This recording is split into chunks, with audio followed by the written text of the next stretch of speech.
Okay. I think everything's good. Welcome to another stream of Libert Edits. Oh, hang on. Wait, not quite.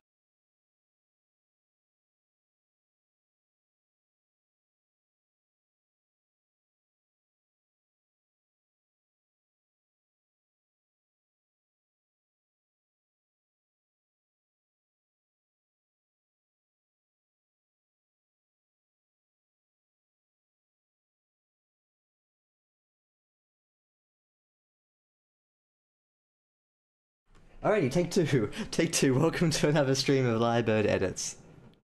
Good stream, 10 out of 10. I'm up to a great start, aren't I? Yeah, that's what we do with Libert Edits. The story's so perfect it doesn't need editing.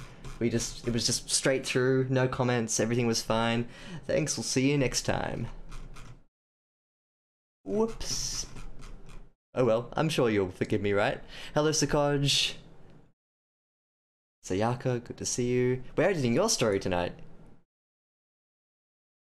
Yes, it is. This is definitely an ironic minion cup. Look, there are two of them. This one on the. Oh, it's so marketable. Oh wow, let's get the fuck on. Oh, I despise minions. DTLACC's got a clip. I think it's my only clip that he made of me.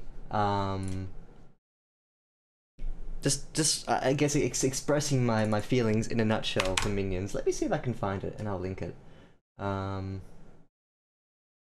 sure it's somewhere useful. But yes, this is an ironic minion cup. It's also just like it's a gift from who gave this to me? Was it my girlfriend? Was it my friends? I don't recall. The white hot anger I felt at getting a minion cup just washed away all memory of who gave this cup to me. And I use it now. I don't know why. It doesn't make me upset that I have this cup.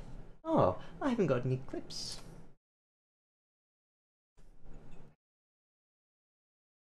Oh, here we go. Yeah.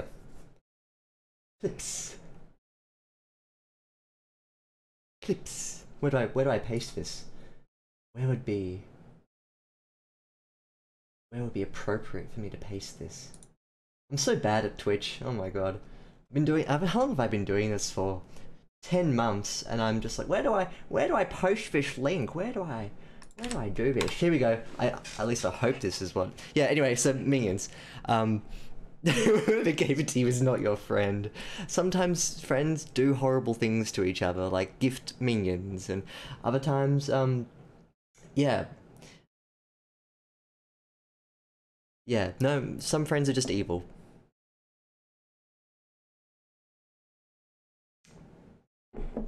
Minions are, I'm going to assume that this is a purely genuine question, and not an attempt to rile me up over my minion hatred. Minions were first conceived in the first Despicable Me movie, which you'll remember.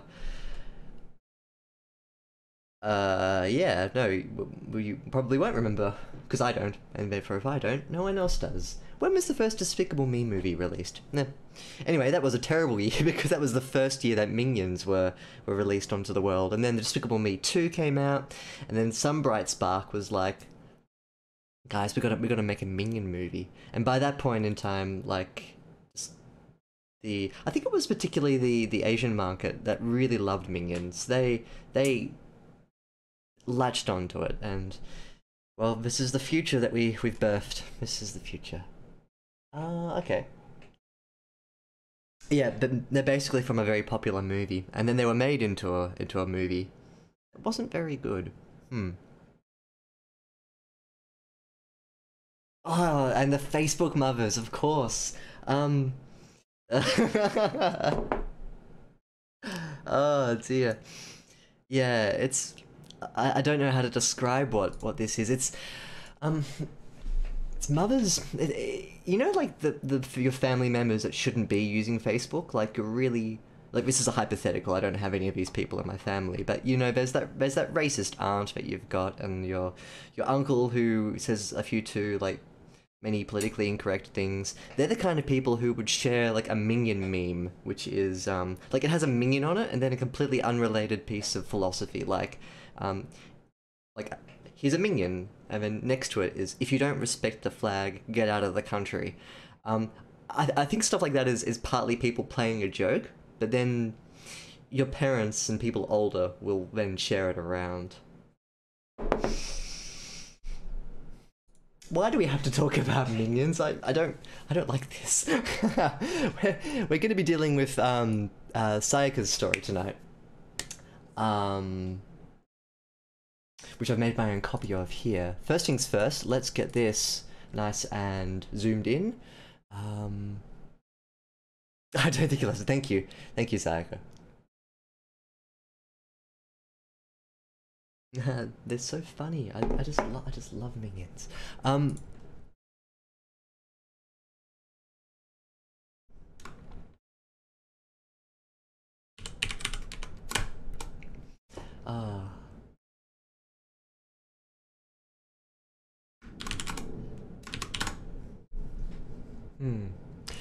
Something that you may be interested in just before we start editing tonight.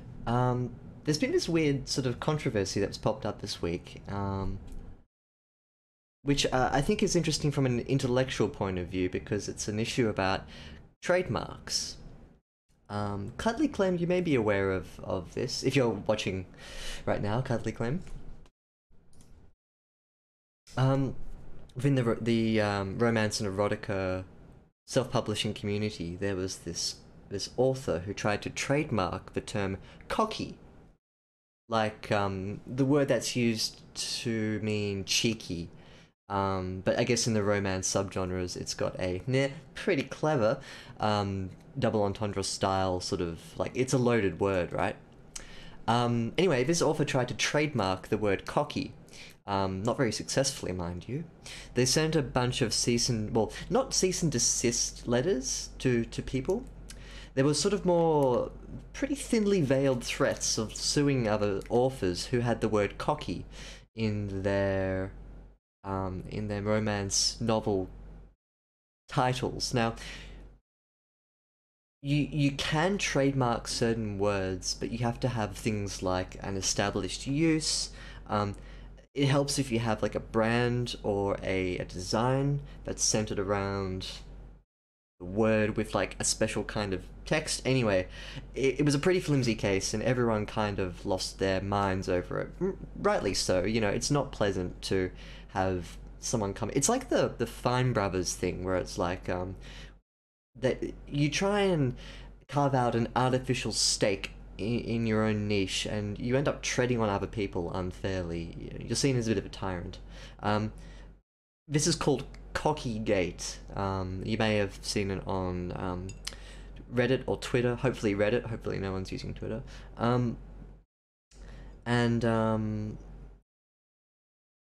Yeah, it's interesting from a just like not getting your head into the witch hunt or the hatred of people, but just to sort of see like the sort of ownership you have over words and titles. It's a very interesting read, so go and do some Googling if that's up your alley. Yeah, exactly. It's Fine Bros to V2. Yeah, yeah, and yeah. Just it's weird. It's weird stuff. I can't think to myself why someone would do this to themselves. Like, even if they were trying to play like a meta game of getting everyone to hate them and then buy their books. Yeah, it's strange, right?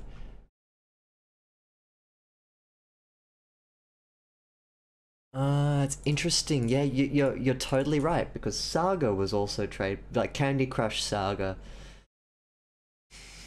And didn't they sue a Scandinavian video game company because they had the word saga in their title and it was completely different. One of the things about trademarking is that you have to establish a trademark within a certain genre or niche or industry. So you can do that if you're probably in mobile games, but it's a stretch to then apply the same mobile game trademark into a different kind of game. I'm sure a lawyer would be able to come in and clear that up. Yeah, I think Sayaka raises a good point here about the Fine Bros had the volume behind them, whereas this person didn't. This person also wasn't trying to make their own, like, shared label empire. They were just trying to be greedy with titles. But yeah, it really backfired.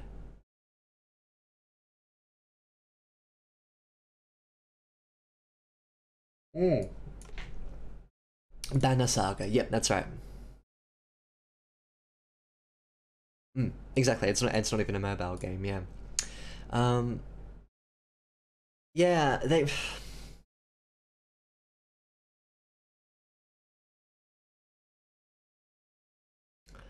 Yeah. I think there's a way to bait people into reading your book, and that's not really a it's not sensible in the long term, I think, because then you'll always be that author. You know, that author. It's like, oh, I did that one thing. Yeah, you don't want to be remembered for that. Anyway, yeah, so just thought that was a little interesting community development.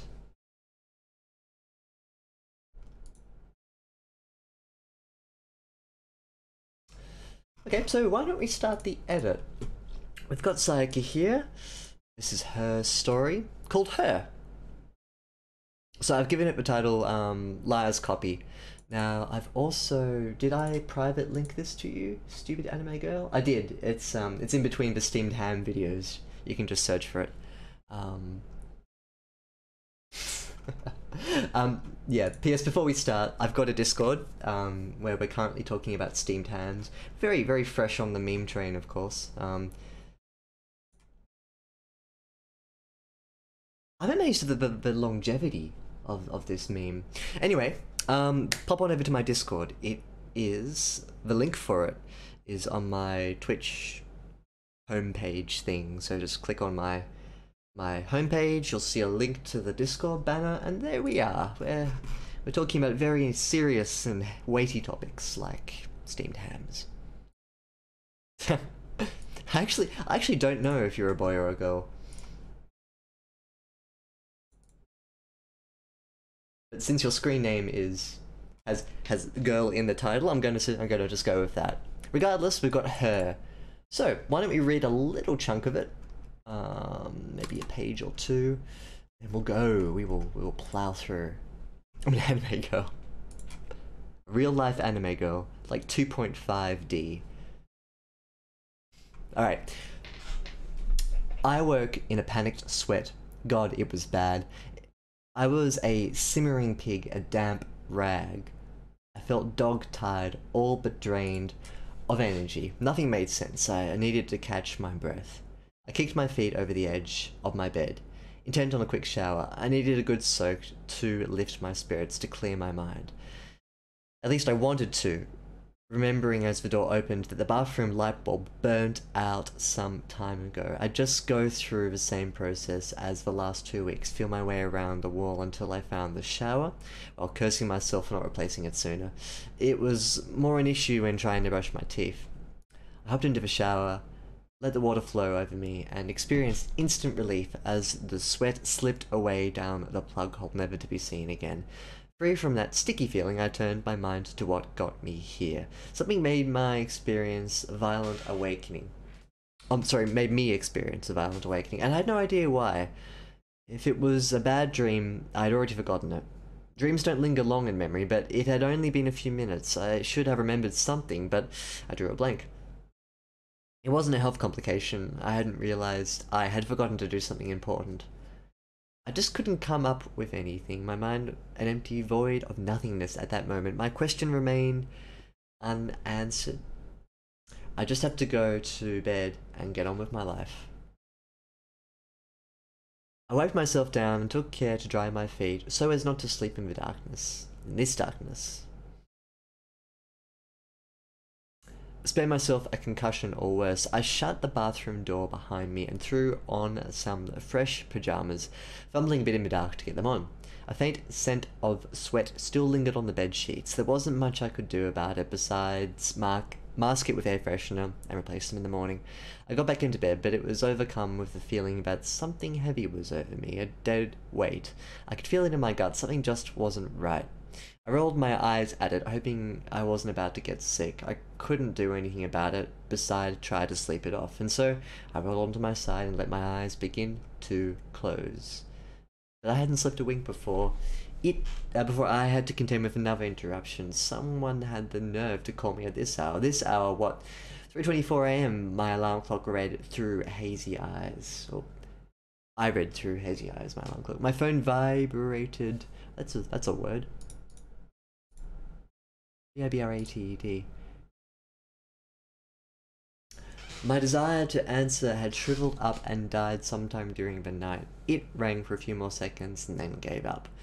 Not 30 fucking seconds later, it rang again. It wasn't a prank caller who had picked out a random number. Someone was trying to reach me. Me. I was sure it wasn't a friend or a family member. They had enough sense not to call me at hours like this. I had to look into this. The caller ID was unknown. I noticed the text on the screen was dark red, not the phone's usual UI elements of blue and white text. I put the phone to my ear. Something's coming, came a sinister voice. Click. Whoops. Just a prank call after all then. At least I had the power to end it. I turned off my phone, ready to return to sweet slumber's embrace. I got comfortable, stretching my arms out, taking a big yawn. My feet brushed against the lovingly soft sheets. At last, the break I so desperately needed, until I heard it. A horrible grating punctured my eyes, scratches at the bathroom door. Very distinct scratches, fingernails no doubt. Adrenaline kicked in, and I suddenly found energy within me I didn't know I had. I was up on my feet in a flash. A sharp sting ran up my spine. My mind was not entirely clear for a few moments, while I was overcome with heavy breathing and a slight tinge of fear. I kept a baseball bat under my bed, thinking that I might have to protect myself one day. I had hoped I would never need it. Before I knew it, I found it clenched tightly between my hands. The choice before me was clear. Get out, call for help, the smart thing, and I knew it. Alrighty, why don't we tackle this little section first? It's 762 words, and then we can plow forward. I guess the first thing that I notice, one's a structural thing, and it's the short paragraphs, which work fairly well for stuff like openers and linkers. If you have the opening of a story and it's a couple of short, punchy lines, totally fine. Like that's a really nice, effective way to just. I think one of its greatest strengths is that it feeds into the fact that your reader has no idea what's going on, and so the first introduction is a short, punchy kind of teaser, I suppose, and then you can get into the real meat of the story once the paragraphs begin. Just to give myself a bit of leeway. Leeway? What am I talking about? I want to not suggest this. Format, align, and inner paragraph. No, line spacing. I'm still not used to Google's. No.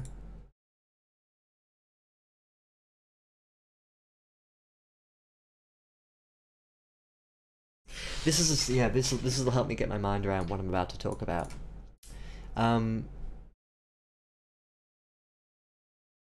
Especially on the second page, and perhaps even on the first page with paragraphs like this, it would help to sort of have them squashed together a little bit. It's a super easy fix, because a lot of these ideas can be written together as one fluid paragraph. A paragraph doesn't just have to be its own individual element. You can have a paragraph with multiple elements that all feed to each other. So for example here, I got back into bed, but I was overcome by the feeling that something heavy was over me. I could feel it in my gut. I rolled my eyes, hoping that I wasn't about to get sick. So that's a really easy one. You just keep it in the same paragraph. I couldn't do anything. I roll onto my side. I let my eyes close. This is fine because there's a time break. Stuff down here is okay. My phone, so up here.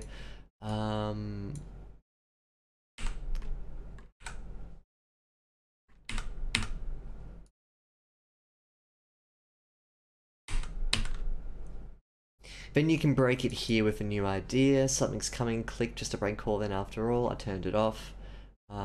Scratches at the bathroom door, curiosity took over. So what we're doing here is, I suppose, how to put this?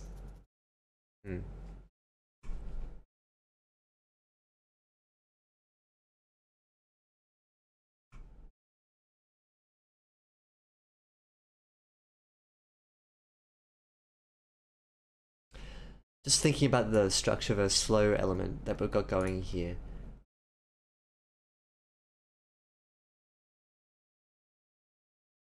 I think that's a valid point to talk about, like the idea and how it's self-contained within a paragraph. The trouble is that if you, the more you do it, the less story-like it becomes. So what I mean by that is, by breaking off short paragraphs into these sort of 1 or 2 line paragraphs, like what we've got on this page, it's certainly a different style of telling a story, but it's not something that's often seen, and I think that's because writing like this doesn't encourage a fluidity of ideas that are centered around an emotional core. So what I mean by that is, horrible grating punctured my ears, scratches at the bathroom door, very distinct fingernails no doubt. I felt adrenaline kick in and suddenly I was at my feet. Something crawled up my spine as the scratches kept going. So the advantage of doing it this way is that it pushes the story forward, but the disadvantage is that the emotional weight behind everything needs to be contained in very short, stabby kind of, well, paragraphs, really.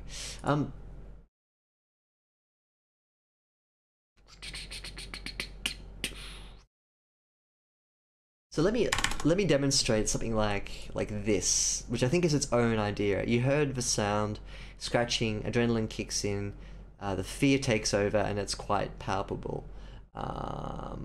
Then this idea of I need to defend myself, the choice is clear, the thing was coming. So this here you can restructure in its own paragraph that would look something like this.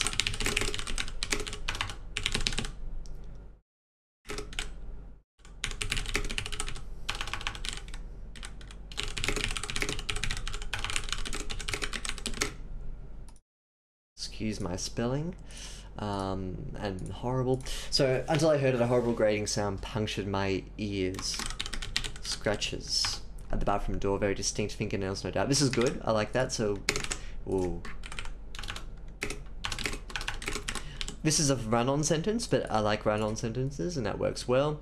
Adrenaline kicked in and I suddenly found energy within me I didn't know I had. I was on my feet.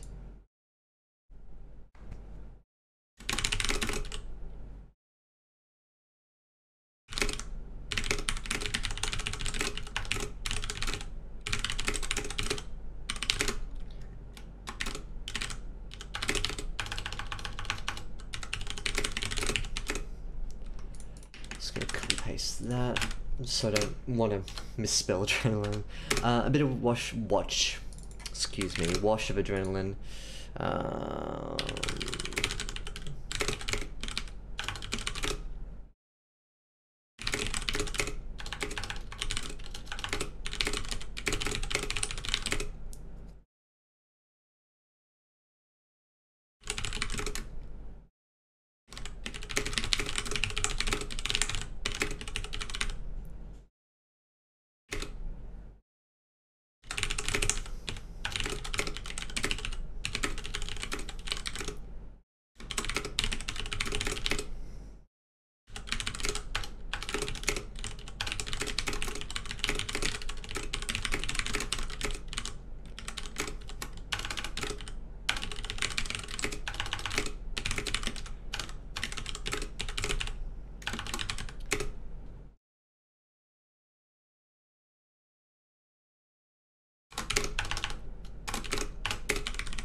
Right, so what we've done here is I've basically just taken everything you've written and like embellished parts of it. This isn't so much to demonstrate what I want or like what I think would be like the final version of this particular draft of story, but rather I think it demonstrates how you can keep hold of the core idea of all of these small paragraphs and just squash them together in a way that feels a bit more sort of tethered to a central idea. This is like a speedboat plowing through a harbor.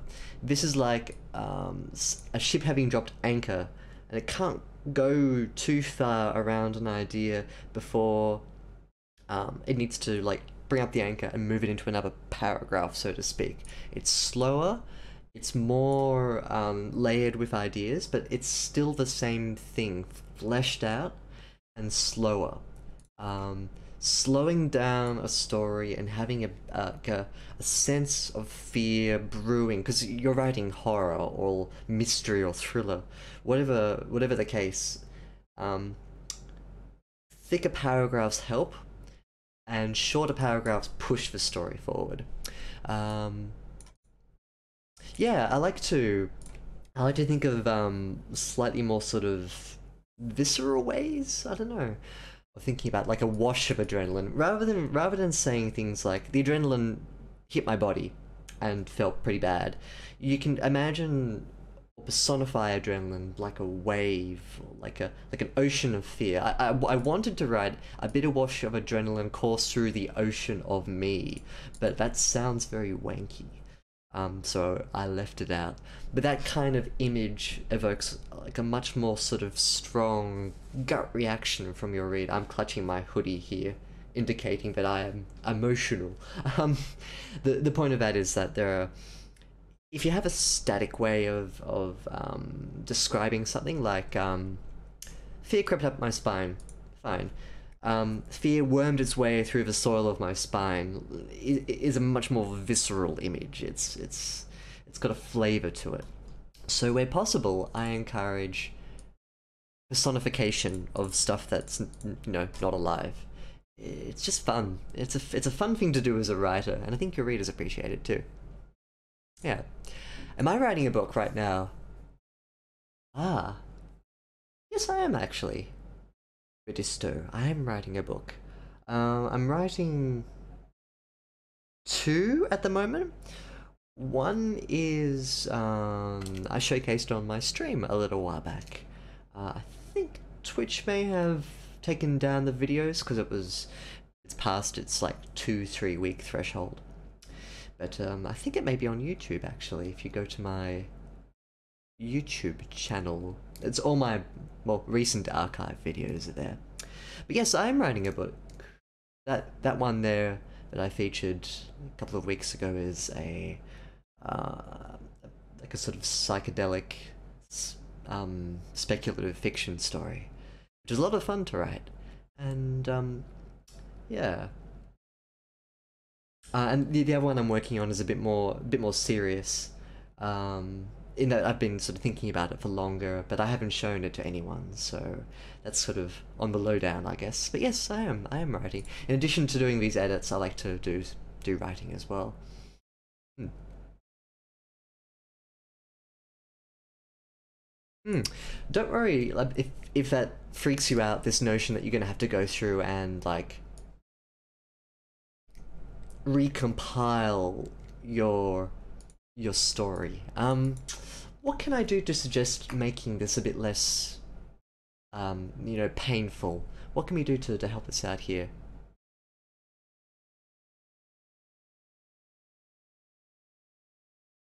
Hmm. I think that's the mark of a book. You say you've written a book if it's like book length, novel length. It's the same thing, really. I think you can reward yourself if people say, "Have you written a book?" And you say, "Yes, I have. It's long and it's finished." Doesn't matter if it's good or bad. It's just you've done it.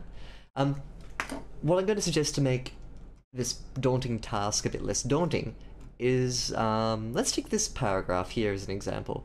Um, Okay, yeah, yeah, do. Like, just ask everyone what they think. Um, some people may be more focused on like the grammar. Other people may critique like the story aspect of it. This is the first thing I noticed though. It's the structure itself. Um, yeah. Oops, sorry, I've disabled link extensions. Pop it into the Discord. 88 good to see you again. Ruby. Yes, this is, if you pop into the Discord, Sayaka has linked to this story. I'm actually editing my copy of it, um, just so I can keep everything a bit separate.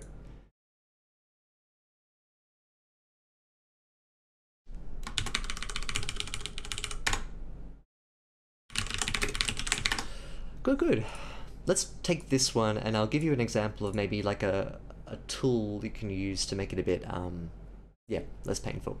I got back into bed, but I was overcome with the feeling that something heavy was over me, a dead weight. I could feel it in my gut, something just wasn't right. I rolled my eyes at it.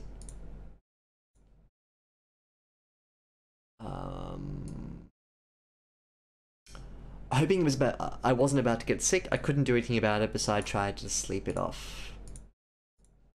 My eyes began to close. This is a time skip here, so you can forgive the small paragraph there, but I hadn't slept a wink. It's 3:24, what's going on?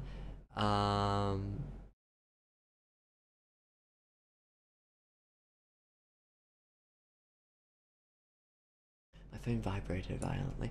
Ideally, you'd want this as its own paragraph. So maybe we can get rid of that here. My suggestion here. No, actually, that works. My phone vibrated violently, 30 seconds of callback, I wasn't sure, caller ID was known, and they said this. Blah blah blah.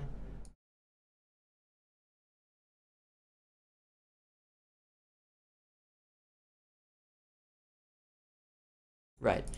Go through and color your ideas. And also think about whether or not there are enough different ideas between the colors to warrant them being different colors. So for example, you don't want a page that's full of different color. You need to go through and have a think about what ideas these are talking about. If this green and this blue you can somehow push together into a central notion and then pivot into another one. It's different with things like time skips, like to signify time goes forward. That usually requires a new paragraph. My phone vibrated violently is an area where you want to signify it with a new paragraph. So I get why this is its own paragraph. But you see how there's like all of these ideas here are just the same notion. So feel free to extend it out, talk more about it, make it a bit more sort of its own scene, and then move on. Right. Hi, Clem. Welcome to Lyrebird Edits. We start at 9. Good to see you there. Oh, you missed the discussion about Cocky Gate, which I'm sure you're brushed up on. We didn't actually talk too much about it. We just mentioned that it was the trademark issue going on in the romance community over the word cocky. I'm sure you're familiar with this particular drama, shall we say.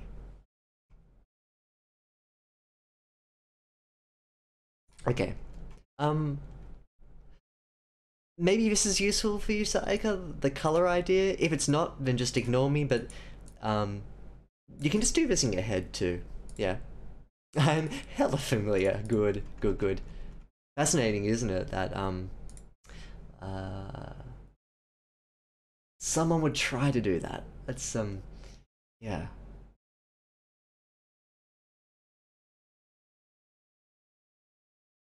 Sayaka compared it to the Fine Brothers version 2.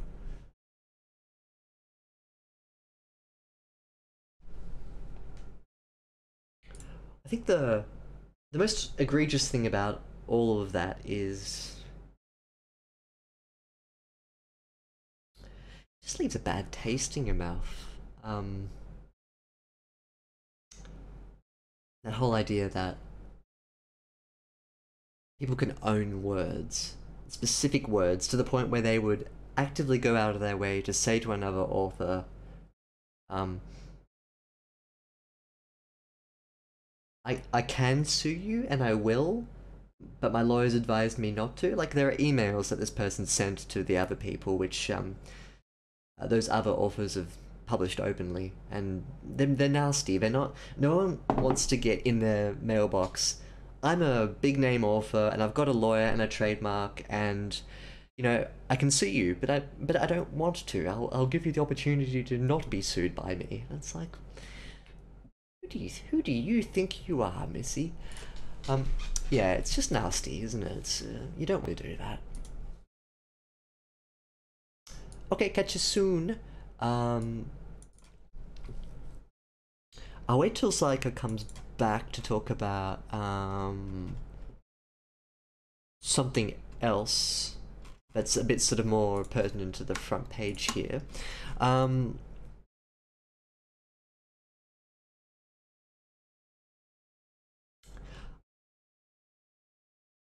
It's good to see the writing community is like, I mean, I haven't been keeping up too much on the witch front side of the like the sort of nastiness that goes on, but I think just you take a step back and you look at it from an objective perspective, and yeah, it's been a nightmare, but I think it's been a nightmare only from the point of view of you don't want to be her right now. She's ruined her career. But I mean, yeah, that's what you get when you try and strong arm unnecessarily. Yeah, and it's good that the community has been supportive of each other in that they've all collectively resisted this pretty tyrannical power grab. Octavia Memories mentioned to me that within my own writing, with some of the stories that I put up a couple of weeks ago, that I overused semicolons. And at the time, I really didn't have an appreciation of how much I used semicolons. I use them an awful lot, it turns out. I'm editing my own story right now, and like another one. Wow, it's just there are so many of them, and I think to myself, I didn't realize I was doing it. It's not until someone shows you something so simple and you're like, oh, of course, how didn't I see this before? On that note, there are lots of semicolons here that should either be hyphens or full stops or commas. So let's go through and we'll do a semicolon cull. For the record, I love semicolons and I will always advocate a semicolon. You just have to use it properly.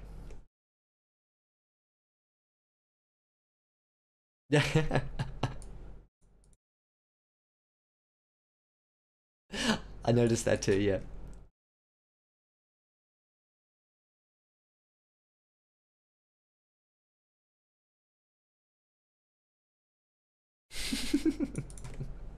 One semicolon in your whole career, so use it wisely.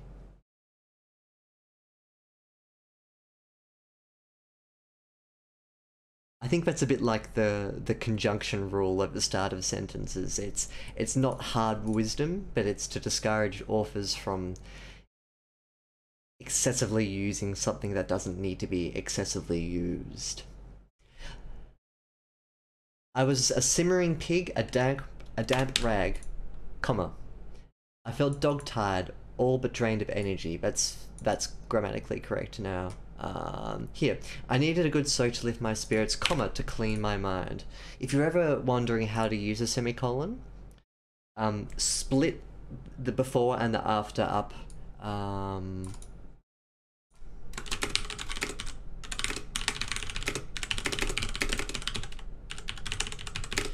Do the following fun test. Split the sentence, split the phrases up, before a C, after a C, and replace them with a full stop. Do both parts, one, share the same idea, and to make grammatical sense independently.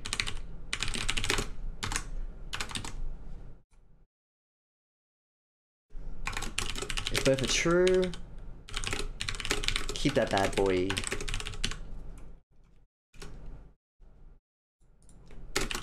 Otherwise, replace the SC with a comma, a hyphen, or something else, like a full stop, for instance. Like, I often just replace them with commas or full stops. Sometimes hyphens work. Hyphens work a bit better for disjointed elements in a sentence. I think so, yeah. Every author has their own pet peeve about what to use and to not use. My pet peeve is overly repetitive short sentences. The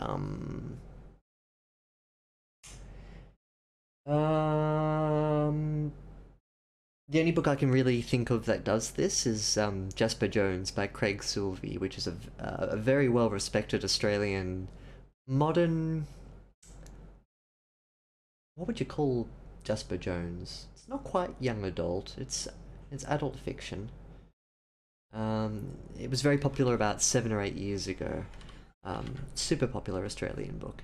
And it had these very short sentences in it that often would repeat themselves, and I never got why. I think the reason why I got on my nerves was because it was a first-person story as well, and so I ended up just not liking the main character. It's like... yeah. Anyway, like, great book, won all sorts of awards, but I didn't end up finishing it. I should give it another try, I think. Yeah. But yeah, everyone has their own pet peeves, is how that goes. Yeah. I just go through the same process as the last 2 weeks. Feel my way around the way until I found the shower, while cursing myself for not replacing it sooner. Nice. So you can even do a colon.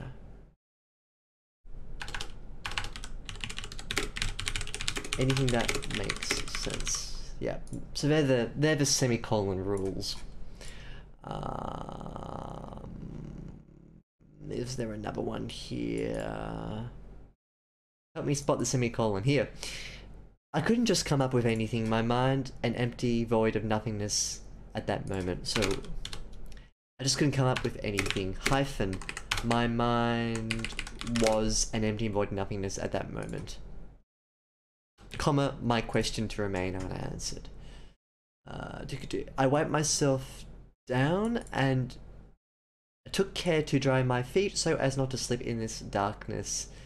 Full stop. Spare myself a concussion, or worse, expelled. I shut the bathroom door behind me and threw on some fresh pajamas. Was sent to the bed. Wasn't so bad. Okay, cool. I could feel it in my gut. Something wasn't right. This would be an okay semicolon. It's not... In fact, this could be like a wild card here. This semicolon here could be replaced. Technically, this SC could be replaced by any of the following. Comma. Full stop. Hyphen. And it would work just as well. Best times to use a semicolon are when an idea is introduced and tackled with 2 inflections or sub-meanings. In this case, it's just an extension of an idea.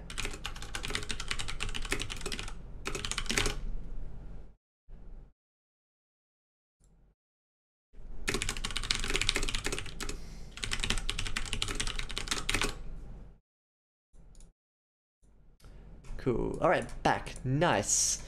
We'll give you a little recap of what we were just talking about. I didn't want to do anything too major, but we had to talk about semicolons. I'll just repeat myself. Sorry, everyone else. You can go and make a cookie or something, or eat a cookie, or do both. Make and eat a cookie. But for the benefit of Sayaka, I'll go over this again. Semicolons. There are lots here, and there's something that make better sense for your writing when they're used very sparingly. A semicolon has to have a very specific use case. Now, I've written up a little fun factoid here. If you're ever wondering how to use a semicolon, or if you need to use one, do the following test. It's a fun test, so strap yourself in. It's very fun. You split the phrase up into two distinct sentences, before and after the semicolon.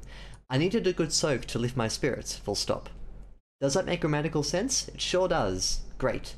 And what's the other thing that it needs to do? It needs to make grammatical sense independently, and it needs to share the same idea with the tail end.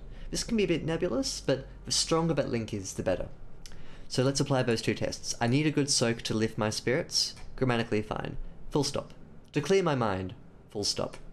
Doesn't make grammatical sense. Even as a flow-on sentence, like a run-on, it stumbles over itself. So in this case here, a simple fix is to remove it and to replace it with a comma. I needed a good soak to lift my spirits. I needed a good soak to lift my spirits, to clear my mind. Great use of the comma to do it. Nice. Comma that bad boy. I've also just gone through a couple of times here, and here we've got a semicolon that's replaced by a colon. I just go through the same process as the last 2 weeks. Colon. Feel my way around until I found the shower, cursing myself for not replacing it sooner. Colons are good for, this action was done this way, or here's an example of something fun, this. Don't be afraid to use colons instead, they're quite good.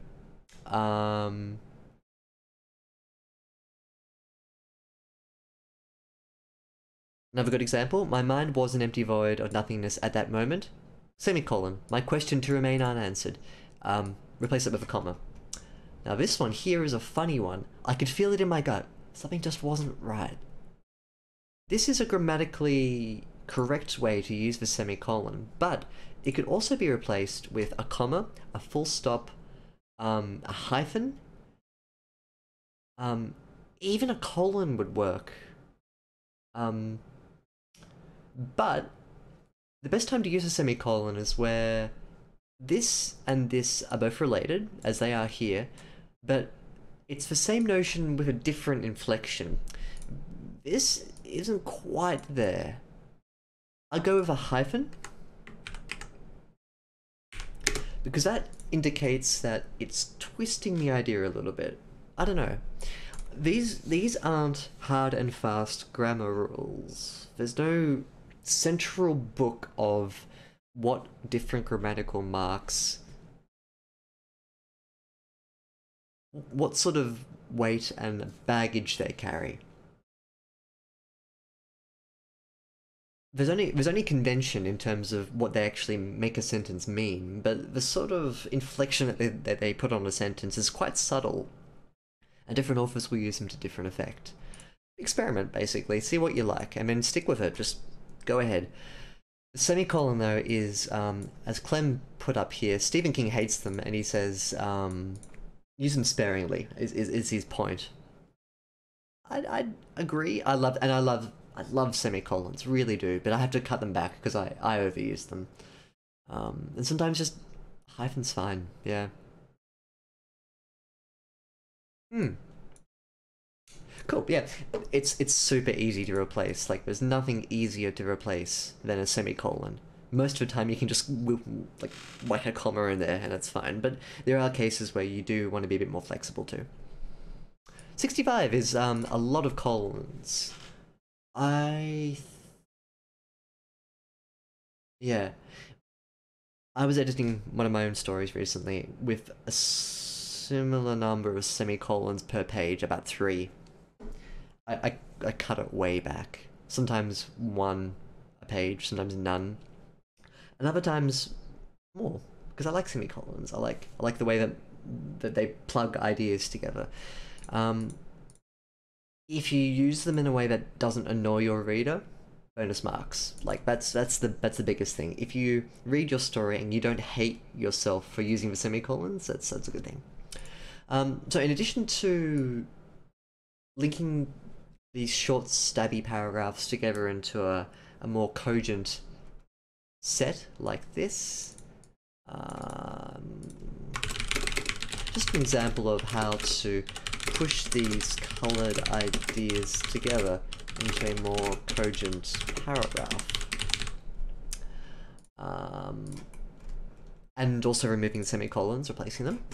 Have a think about how this is developmental we're talking about in terms of the story, you know, how it flows, where it starts, what happens in the story. Let's chat a bit about the opening page. Do we need to start a semicolon overuse support group? Yes, is the answer to that.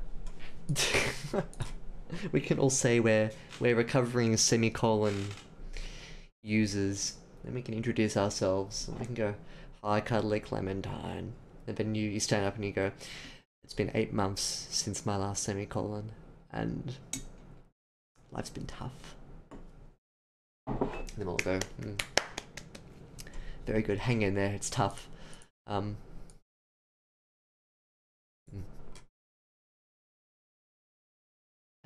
I love semicolons. They're good. They're good to use. We need to be sparing with them. We need to.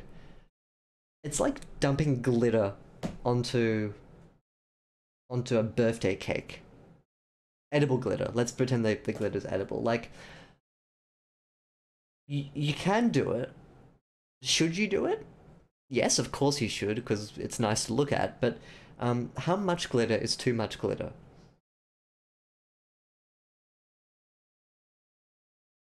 I don't know. I know what excessive glitter looks like. It starts to pile up, and it looks weird. Don't make a story weird. Don't put too much glitter on the cake. Put a bit. Stephen King doesn't like glitter, but I mean that's Stephen King. Who even is? Who even is? Yeah. Everyone else is different, and Stephen King's heart of writing advice is I think, don't overuse something that you can't wield in a sensible way. Yeah. A lot of glitter is too much glitter. That's true words. True words. A lot of glitter is too much glitter. Let's talk about the opener here. The main reason why this first page deals with, like, why are we starting the story here when our main character rips themselves out of bed and they're all sweaty and they take a shower and they go back to bed. That's the first part of this story here. It goes for about here. Let's see how many words that is. It's about 345. Your first 345 words are really crucial. Like, your first page's worth of words is very crucial. That'll often be a good litmus test for the reader to determine whether or not this is a story worth their time. I mean, if they're going to continue reading it, you know, all these sort of quick metrics that we have to establish. If the crux of the story in the first 300 words is, I'm sweaty, I get out of bed, I wash, I go back to bed. I think there's a stronger way to start the story.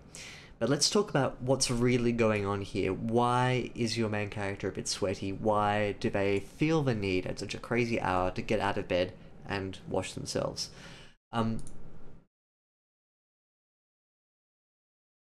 So I'm gonna type as I think and think as I type.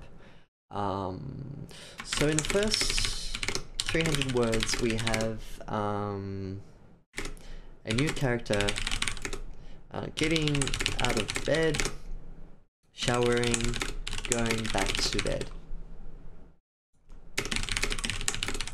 After waking from a nebulous night terror, they shower and then they go back to bed. There's a stronger way to start this story, and it hinges on the... Sorry, I've probably got to explain why it's not so strong.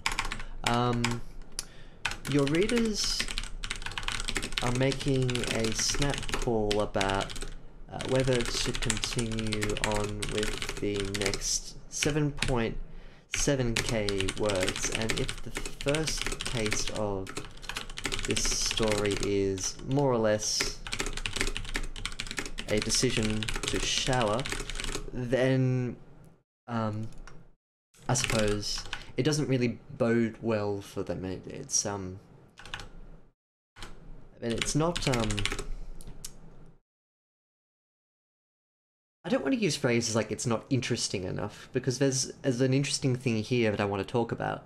But it's not the best foot forward, the best first impression. There's a stronger way to start the story, and it hinges on the hidden elements within the narrative, which is this. What is the sense of terror that is causing our MC to do what they do? I'm gonna put that little asterisks around that. That's the essence here. Let's have a little... Oh, sorry. I've missed a little bit.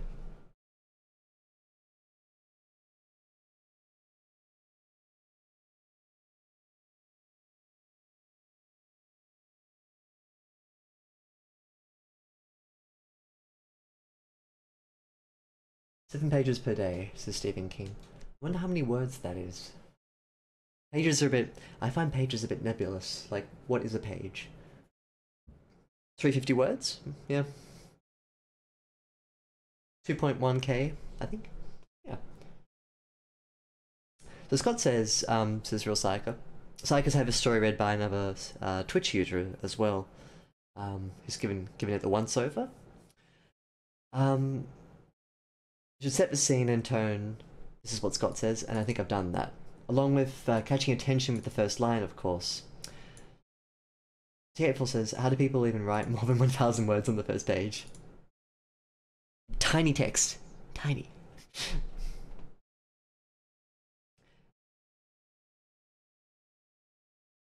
I'm with Cuddly Clem on this. 7's very little. My chapters are usually somewhere between, like, 2.5 for a little chapter, 5 for a big one. Like, it varies, of course. Like, you can have longer, you can have shorter. 700's very short. Yep, that long. Yep, 2 to 4k I think is quite good. It's comfortable. It doesn't feel like it's dragging on, you know. When past the 5k mark, it starts to feel like, oh, come on, wrap up the scene, that sort of thing. Exactly, yep. Yep. So here's something I'm going to touch on. It's not so much the fact that the repetition of a shower needs to be established in the first one. That's fine.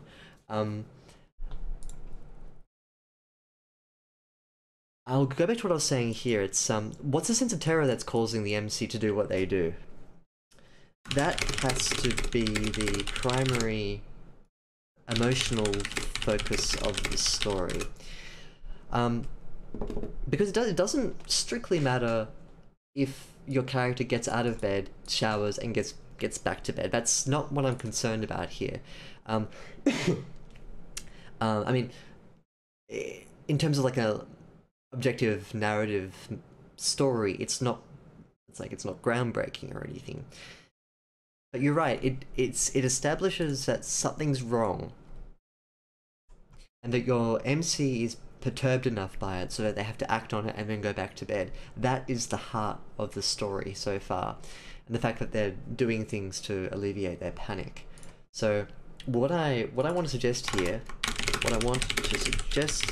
then, is to keep the emotional stakes high. Right now,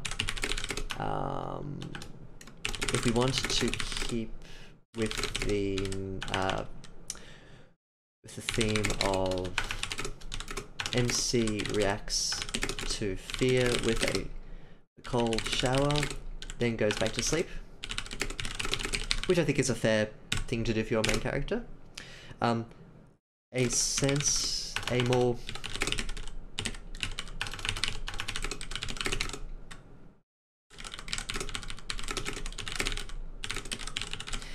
palpable sense of ease needs to drive their actions.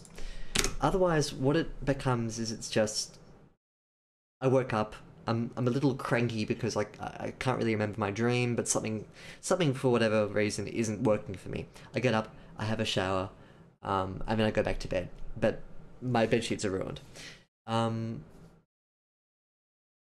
I think if you change the focus of the emotions so that you don't hint that something is going to happen down here, you start it here. I woke in a panic sweat, God it was bad. I was a simmering peak of damn brag, I felt dog-tired, all but drained of energy. Nothing made sense, I needed to catch my breath. I kicked my feet over the edge of the bed and turned on a quick shower. I needed a good soak to lift my spirits, clear my mind. Fine. This is the drive of the story. What follows here is a pretty sort of stock standard description of a shower, though. Let's read it. At least I wanted to, remembering as the door opened that the bathroom light bulb burned out. So this sort of mundane, the introduction of this mundane idea doesn't, for me as a reader, feel like it's feeding into the notion that your main character is perturbed and upset. For me, this reads like your main character is mildly annoyed at themselves that they haven't had the foresight to do some basic house maintenance. This is the sort of thing that, like, you could play off the humor if it was a more funny story, or if your character was in some sort of depressive slump, this would be indicative of their living conditions. It's a tone shift, I think, is the reason why I'm suggesting what I'm suggesting up here. I hopped into the shower, let the water flow over me, and experienced instant relief as the sweat slipped away from the black hole, never to be seen again, free from the sticky feeling, and turned my mind to what got me here. Okay, so we've got a little whisper of something that's going to happen. Something made me to experience violent waking. I had no idea of why. If it was a bad dream, I'd already forgotten it. Dreams don't linger long in memory, but it was only been a few minutes. I should have remembered something, but I drew a blank. It wasn't a health complication. I hadn't realized I had forgotten to do something. I just couldn't come up with anything. My mind was an empty void nothingness at that moment. My question...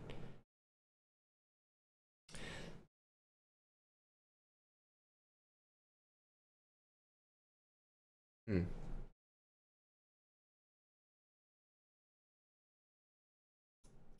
gonna make a comment here. There's a tone shift that occurs a few paragraphs up. It starts here at least I wanted to.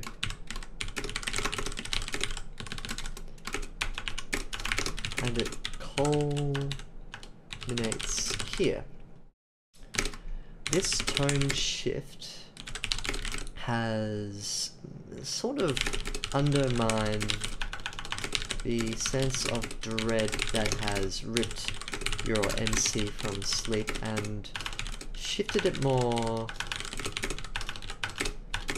into an absent-minded questioning. I don't get the sense that the main character is fearful, rather that they're just like, oh, I wonder what that was. I wonder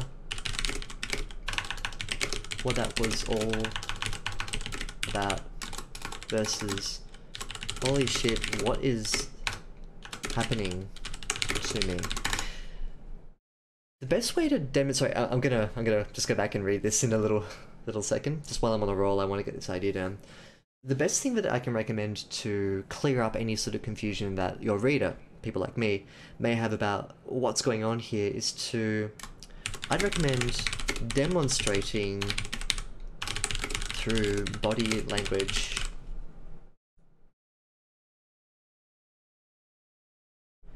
how these MC questions translate to a real sense, a real emotional sense. E.g., I smacked, or I leaned against the tiles and pressed my forehead against their cool glaze. The acid cold bit through my skin, and yet I still couldn't shake the last of that horrible dream from my mind. No, I couldn't quite recall it. There weren't any shadowy hands or falling from tall places, but the sense, the aftertaste I got from that terrible dark realm of sleep was bitter and nasty, like death on repeat, frozen in my mind's eye. Something quiet lurking beyond the minds, beyond what I could imagine, versus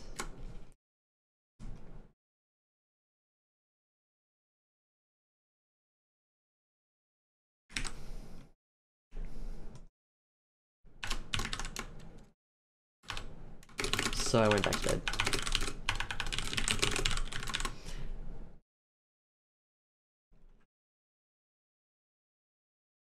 I'll go and read this. Sorry, let me,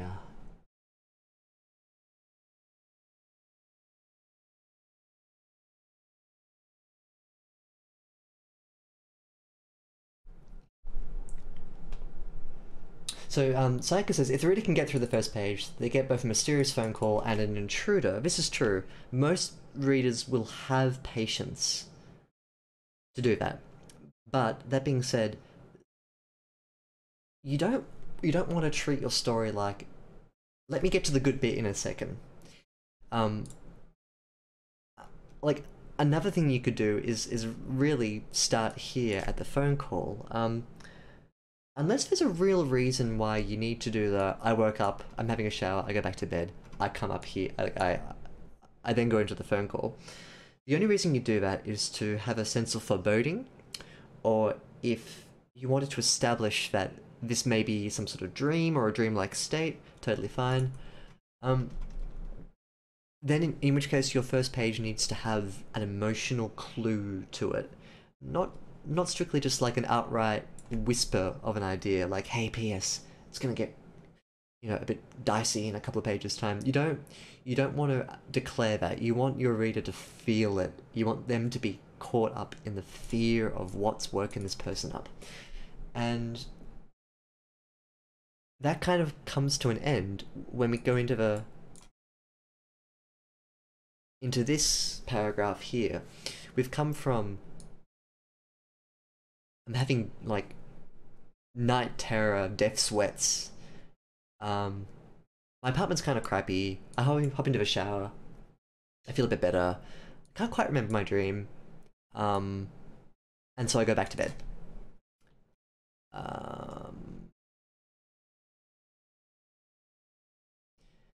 I think what's throwing me here is this. It's this section here that I'd like to have a little bit more sense of dread.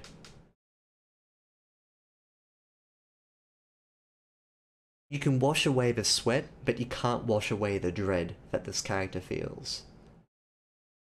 Maybe you'd like to incorporate that into the narrative too, like, even though they feel, and they see the sweat just washing off of them, they don't feel any better. Their heart's still palpitating, and as they're drying themselves down, they get this weird sense, like, you can do lots of little things to sort of eke it through. Otherwise,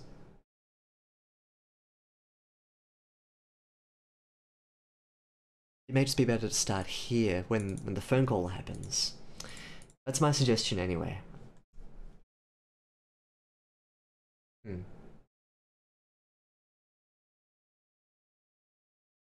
Cerebral, that's interesting. Last stream's got to me when the character was cerebral. Okay.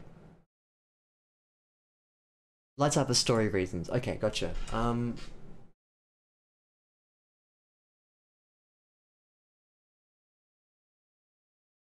maybe you could have the character walk into the bathroom door, flip on the light, remember that it's blown out, and then step into the shower when it's dark. Like, take us through that process. If it's important detail, um, right now it feels like throwaway. You can highlight it, maybe make it a bit more important.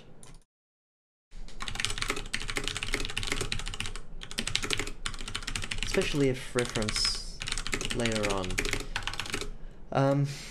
Take us.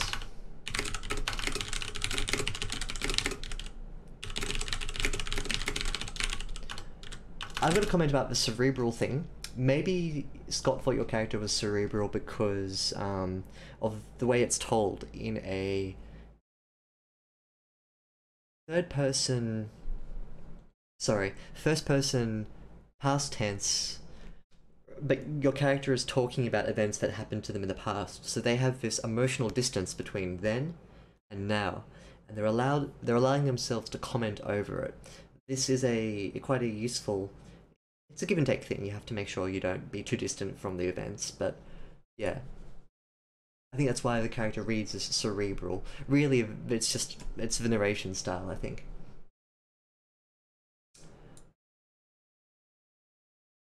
So, Sayaka says, I think my idea was that the shower helped calm them. Yep, I think your suggestion is too much detail. It's up to you whether you want to take it or not, of course. All of these are, what I'm talking about here are just suggestions. I'm just thinking, and I guess, what do you call it? Spitballing? I think they're just suggestions for how I feel the story could be stronger. But it's up to you whether or not you think like you want to take it in a different direction. Totally fine. Yep.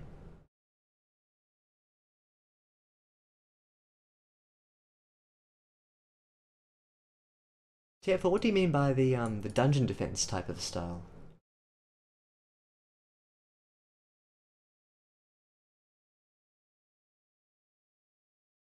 Oh, the novel dungeon defense. I haven't read the novel dungeon defense, so I don't get the reference. Sorry, T8full.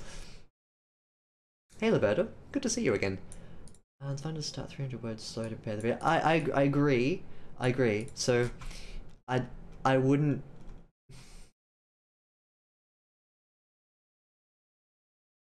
That's true. Lord of the Rings is a 5,000 word birthday. Um, yeah, that is true. It's a novel style of writing too.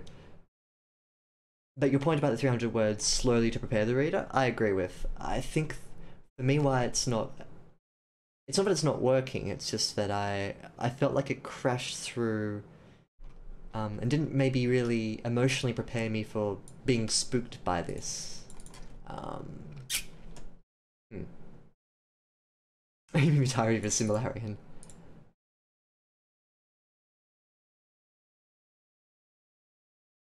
I'll second Scott's suggestion because having your character declare it feels a bit it feels like a throwaway. This feels like throwaway detail that like a character might think of if they're trying to get to sleep and they're like, oh yeah, I've got to replace that light bulb. If you actually make them go into the bathroom, flick up the switch because they've forgotten about it. They flick up the switch. Why isn't there light? They feel a bit of fear at the darkness coming in at them, and then they remember, no, calm down. It's just the light bulb hasn't worked. If you just put that in, 90% of my concerns about this section here would evaporate. Because that indicative motion-based scene would really help your reader still get the sense that something isn't quite right. Just that horrible moment between when you flick on a light bulb and it doesn't come on, and there are monsters in the dark. That kind of feeling. If you just do that, it'll make this stronger, this section here, the bathroom light bulb, which you need for your later narrative. It would also make this here feel a lot less like throwaway dialogue. Not dialogue, but like incidental information and more core information.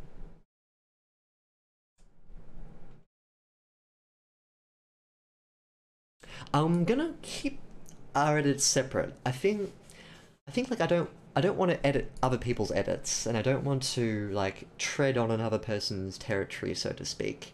I think having two fresh perspectives is really important because you don't.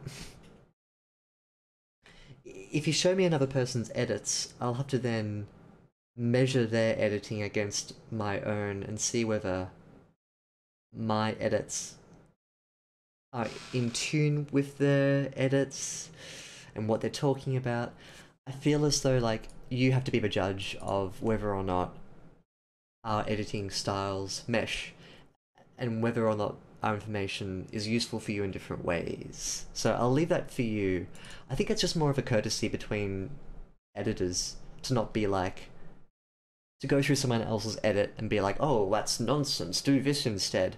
Like, editing is subjective for developmental editing. This is developmental, what we were talking about. Like, line by line, this is grammatically incorrect, this needs to change. That's more objective. But when it comes to sort of me talking about what I feel about the first 300, 400 words, it's all suggestions, and it's all just my, like, I have no understanding about the 8K volume of story here, but what I do provide is a fresh perspective of someone who will be an analog for your reader. I understand that there's a case for someone to you feel as though you have this vision of your story that you want to implant in the reader's mind. But writing and reading is a journey. It's a linear journey from start to finish of the story. And unless you're reading a Goosebumps, turn to page 6 to find out what happens to Harry kind of story. Your readers are reading this in a linear fashion, and they have to understand the story as it's coming in a linear fashion. They don't want to start the story with the knowledge that 8,000 words later, the vision will pop into place, and then reset the expectation of the story. That'll happen anyway with a linear reading. But yeah, I guess the point about that is take it as you will. You're more than welcome to, like, if you think I'm just off the mark, totally fine. Hmm. Good. Hmm.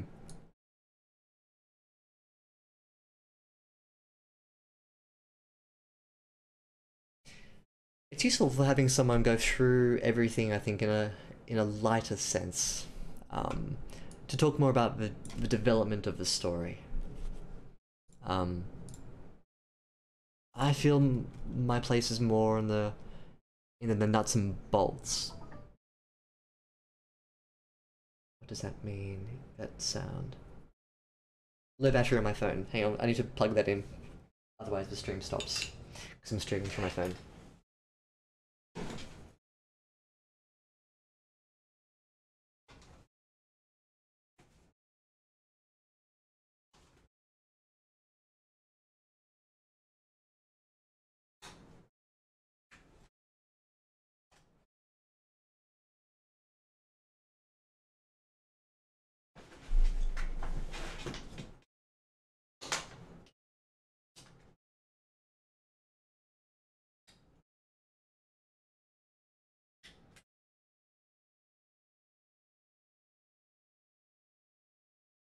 Alrighty, we are back and running. Yep, streaming from my phone.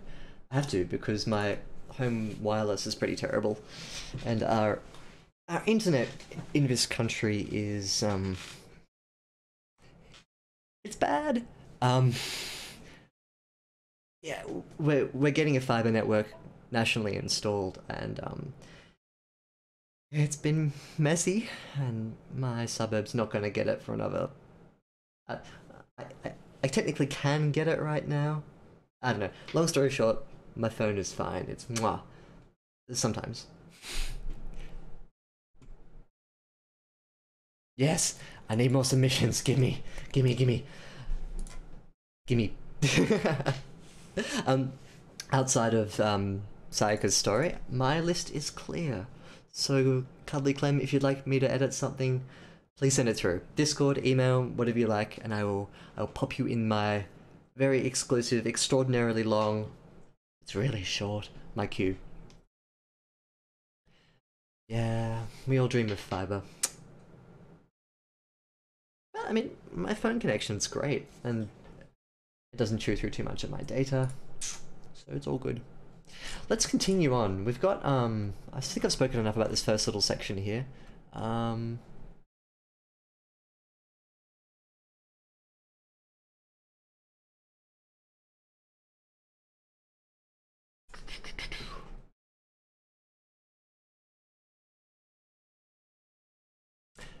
The choice before me was clear. Colon, get out, or call for help. The smart thing, and I knew it. Now, this is a sentence fragment here, so we're not entirely sure what the smart thing and I knew it was. Clarify what you mean by the smart thing. Because I'm not sure. I don't know what it's referring to. Probably calling for help, in which case, the choice before me was clear. Get out, hyphen, the stupid option. No, sorry, the smart option, hyphen, or call for help, hyphen, also a smart option. You can be a bit clever with that too, but the full stop, new thing, it doesn't flow. But my curiosity took over, my mind remained stuck on a single thought. This is an okay semicolon, but my curiosity took over, and my mind remained, just put and. There's no advantage to using a semicolon, so we can put and everyone wins.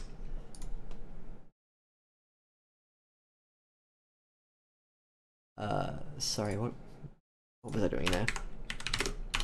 Now, you can do this, you can colon new line. I was just in there, it was empty. You don't need to capitalize your bold words, so to speak. That was also somewhere up here. 30.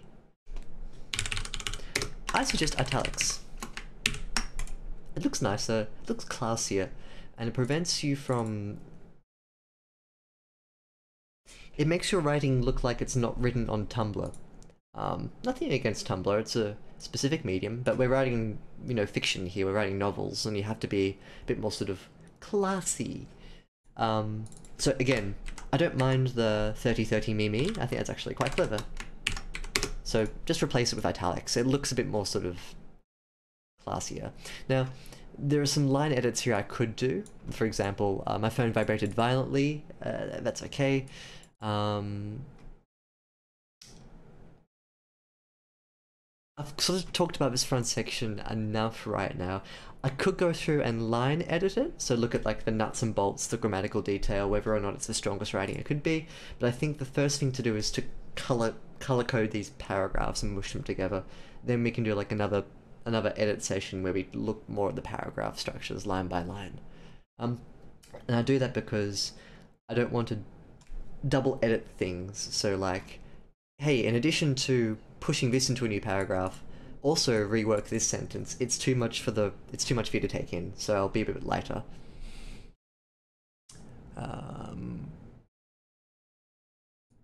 Yeah, the 4G broadband lifestyle. It's not so bad.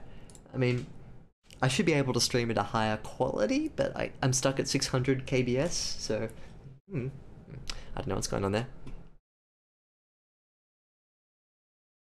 It could be a smart baseball bat. I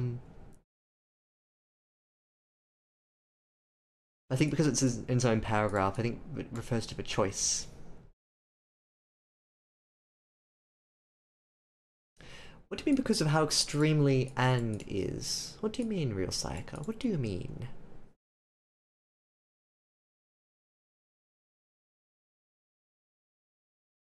Ah, I see what you mean. That works.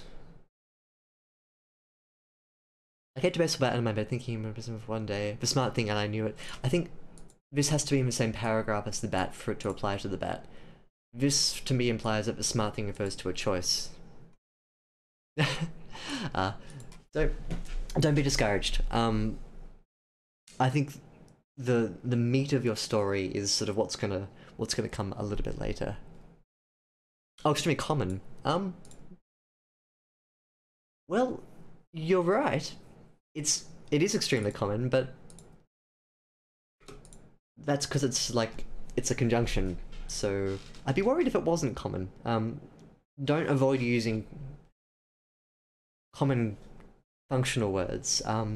When you're writing clever, you don't need to stop using basic words. Basic words like if, to, and, but, therefore, so. Like, don't confuse good writing with writing that avoids using structural elements. And is a structure word. It doesn't add anything tasty to the story. It links stuff together. It's like glue. You can't make a paper mache cup without glue. You need the glue, so don't get rid of the glue. Yeah, don't be put off by like commonness of words. If it works, it works. So yeah, throw it in. Um, I was just in there. It was empty. There's no way anyone can get in there without passing by me. Passing by outside the door, right? I know it was dark in there, but who would just sit there in perfect silence watching me, letting me shower without revealing themselves? Cool. One thing I didn't fully get,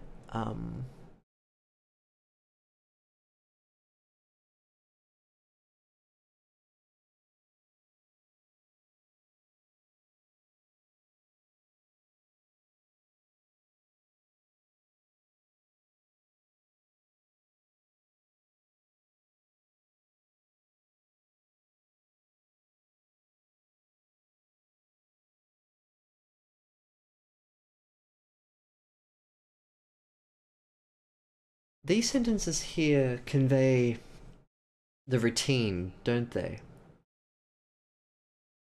And it does. I feel my way around the wall until I found the shower while cursing myself for not replacing it sooner. This type of writing, though, lacks, like, a sense of what it's like to really feel around in the dark. So, if you compare. And the reason why I'm coming back to this is because it's important that we know that your character's feeling around in the dark, because in their mind they're thinking, whoa, if someone was in there watching me do that. So putting in a little thing here like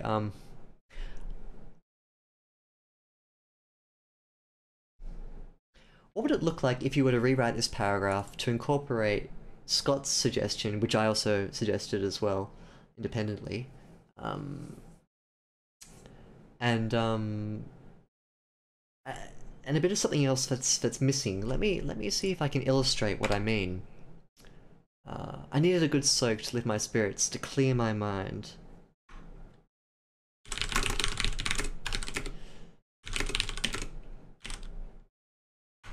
So yeah, the thing is, so I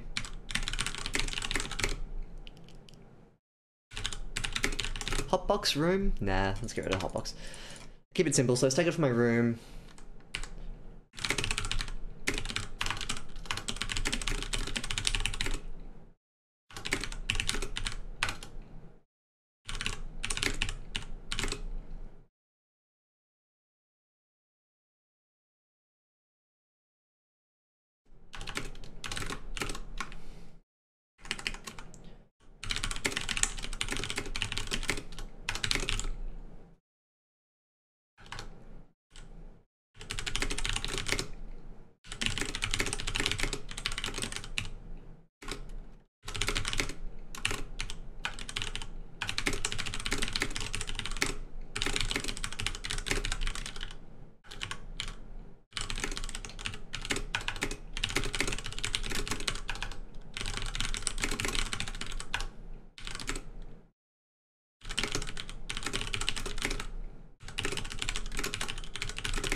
Okay, here's something, some mock-up of how you would do the light flip switch.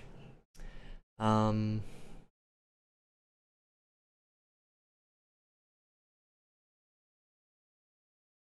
I'll read this out first, and then I'll go and have a look at what Scott said. So I stepped into my room and found myself at the bathroom. I pushed against the door, and light from the hall cut into the deep dark. But when I stood inside and flipped up the switch, bleary-eyed, waiting for the light, ellipses, it never came. There I stood in a thin range of light from the hall, facing a deep and monstrously empty room. That horrible second pushed a fresh pulse of fear across my mind. And I remember there would be no light, nothing. A damn bulb had blown last week. My heart danced and I felt like a child, terrified of things that lay just beyond my vision. I shook my head and convinced myself to step in. Damn it, I need a bad shower. Then you'd go through the motions of feeling around in the dark. It's cold. There's that weird sense that like something's not quite right, but he washes himself. That sort of thing. This is kind of what's missing from this paragraph here, in my opinion. It's a sense of something weird is happening. Also, this demonstrates that the switch is broken, rather than saying it, like getting your character to be like, oh yeah, I remember the switch is broken. Your character forgets, walks in the room, flips up the switch, and waits for it to happen. Like the light to come down. I feel like this demonstrative scene is more real than just having your character remember it and tell the reader. This is a show versus demonstrate. You know how we often talk about show versus tell? This is show and demonstrate, really. So this is a case of show versus demonstrate. Which I guess is a stronger form of show versus tell. Let me know if you need like a bit of an expansion of what I mean by showing and telling here.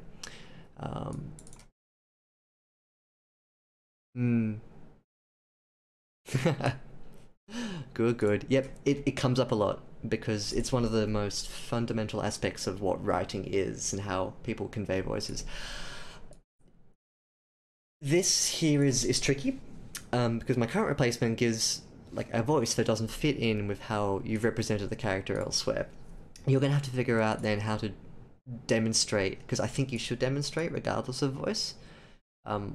Things are happening, things like, I'm not saying write like this. I'm not saying that use these exact words, use these exact same sentences. This is all placeholder, this is all just blur. It's vomit, it's what I wrote down, but it demonstrates a couple of things about your character interacting with the light, getting fearful of the light, and regardless, pushing forward. This establishes that also that the room is dangerous, whereas before it was just dark and inconvenient. This is inconvenient.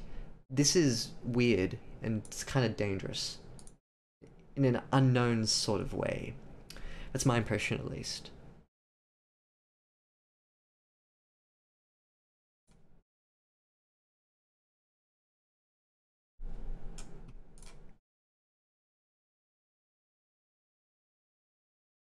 It's up to you how you want to present your main character and what sort of sense they have over the fear.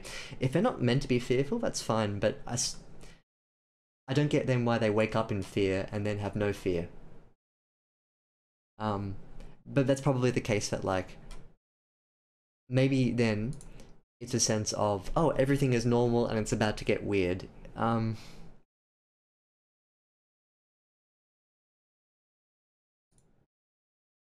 Yeah.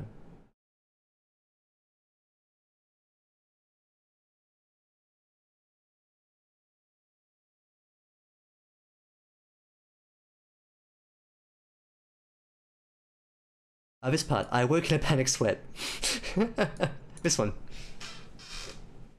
I mean, if you're not trying to convey a sense of fear, then why would it be a panicked sweat? I keep my feet over the edge, intent on a quick shower. I needed a good soak to lift my spirits to clear my mind. My impression of this down is that it's quick, it's uneasy, it's uncertain. Um, I woke in a puddle of my own sweat. Oh man, it was bad. I felt like a like a pig, and I wondered why. I wondered why I was like this. I didn't usually go to sleep in a sweat. It's this word. It's panicked. Yep. If you're trying to go for indifferent, are you trying to go for indifferent? Like, I woke up in a sweat. My God, I smelled terrible. It was moments like this. I was thankful I was single. Like that kind of thing. Are you trying to be a bit more sort of flippant, a bit more easy? You know what I mean? If so, then I think like the reason why I didn't get that is simply because of a single word: panicked, drained of energy. Nothing made sense. I needed to catch my. I thought he was like having a night terror. Have a think about the power of these words and what emotional message they're conveying. Hmm. Okay, cool. Um, Confusion and tiredness could be like suggestions. Tiredness, sticky eyes, heavy eyes, dry throat, taking a while to remember where you are. That feeds into confusion. What day is it? Where exactly am I again? You can do that a bit more softly. Take a bit more time. Make it not tiny paragraphs too. This made me very on edge. It was like, this idea, that idea, that idea. Great for conveying emotion and fear. Not so good for conveying like humor or a slower opening. Yeah. I think this is why maybe some writers don't like thinking too much about the structure of their story. They sort of feel like, I'll get the words down, we'll be good, just have to sort of tidy it up a bit later. If you leave the writing like this, it conveys a different emotional sense than if it's just a full paragraph. I think I've talked about this enough though, with the colours. Um, yeah.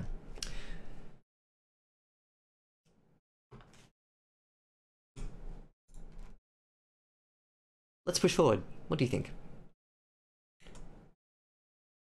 I was just in there. It was empty. There's no way anyone can get in there without passing outside my room. By my room. Because unless your character is in a space where people physically have to move into their room and out of it again, it would be by the room rather than by me. By me means by the room, but me also literally means you as a physical body, not the space around you in this context. I know it was dark in there, but who would just sit there in perfect silence watching me, letting me shower without revealing themselves?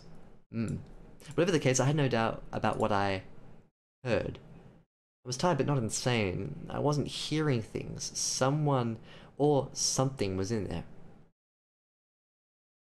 This is an okay semicolon. I'm gonna let this one ride. Don't need to be ellipses, I think. In an apartment.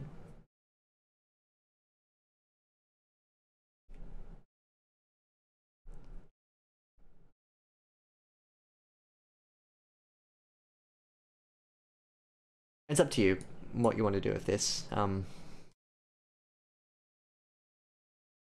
Passing by me, I think, for me, implies that someone's walking straight past the bed, like, physically past the bed, rather than just by the room that the person's in. Because apartments, you know, corridors and hallways and everything. It's up to you. I don't want to ruin your mind's image about how everything is constructed. You just need to sort of convey which one is which. I got to the door, but my plans fell apart when I realized I had no idea what I was supposed to do if someone was in there. What I was about to do. What was I supposed to do to whoever was in there? Were they armed? I froze and just kept staring at the door, shivering at the thought of opening it. This wasn't the right approach. I backed away from the door, keeping it in sight. I took care not to stumble and fall, just a quick lapse in concentration if they could be on me. Hyphen. Works just as well. I threw in on a coat and some slippers and stepped out. I needed to clear my head, try to make sense of all this.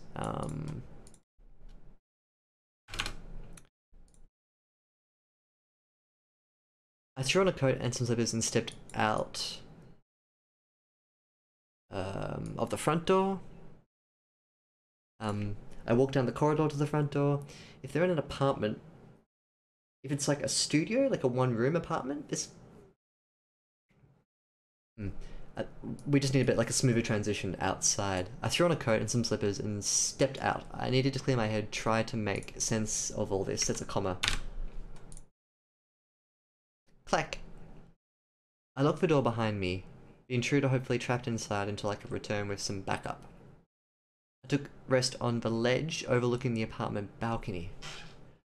The ledge overlooking the apartment balcony and reached into my coat pocket only to find...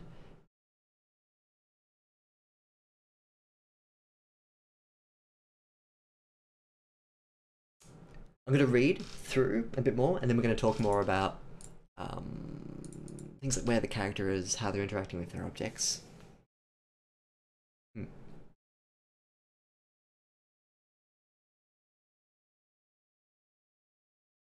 Yep.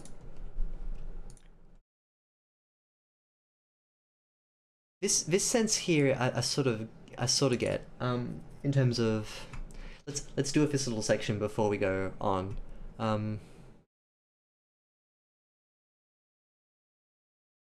This wasn't the right approach.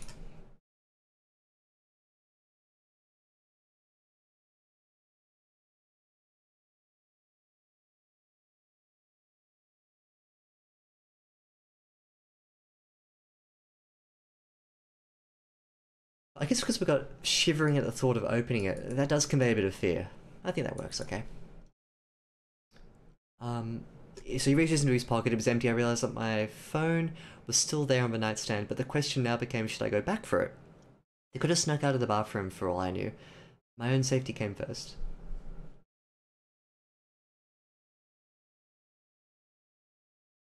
Gotcha, it's like a sort of motel, do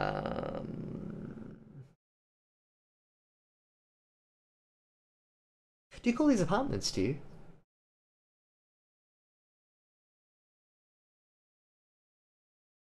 What would I call them? Motel rooms. Is this a motel? Or is this like a living condo situation? You can live in a motel in places like this. Okay.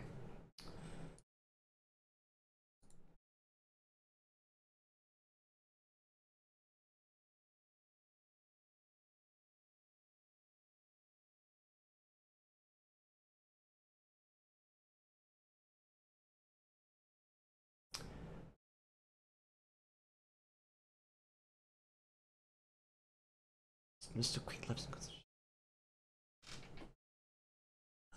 I don't know where the story's set. Excuse me.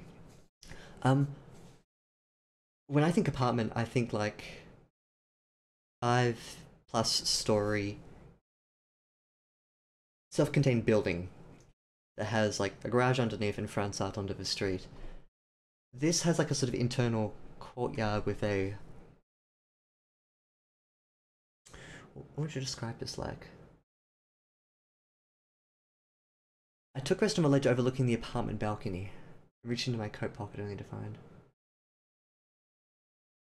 The ledge overlooking the apartment balcony. The ledge overlooking... Maybe it's this word I can't get my head around. How would you describe this, what I'm seeing on the Discord image? I took rest on the ledge overlooking the internal courtyard. Overlooking means that you're looking from a position down into something or through into something or over.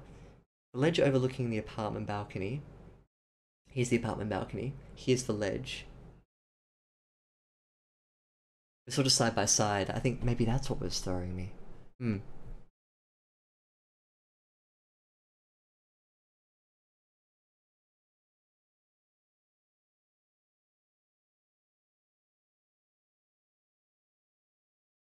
Can I change something here?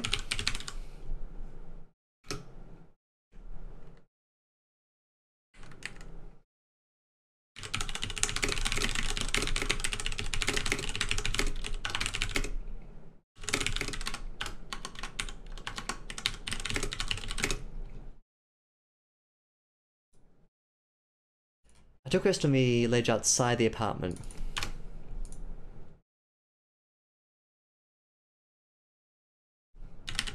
Slumping against the balcony railing and losing sight in the car park below.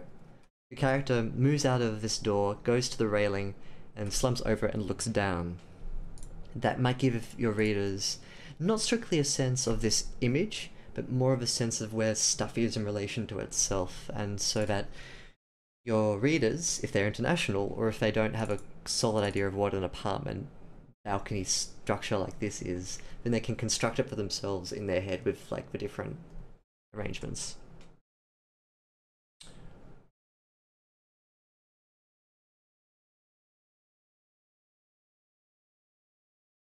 Oh yeah, like a balustrade.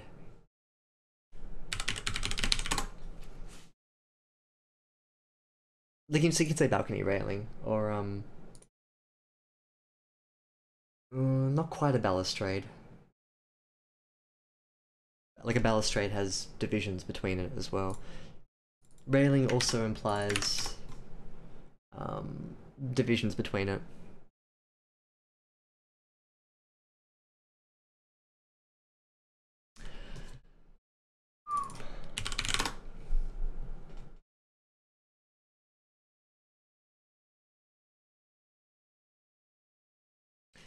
Yeah, we can put ledge back in.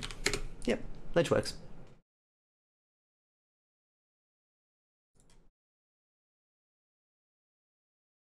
Yeah, if you've got another one, send it through to Discord.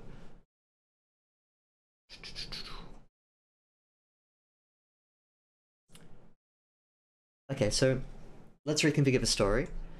This is like a motel style apartment with a single entrance into and out of. These usually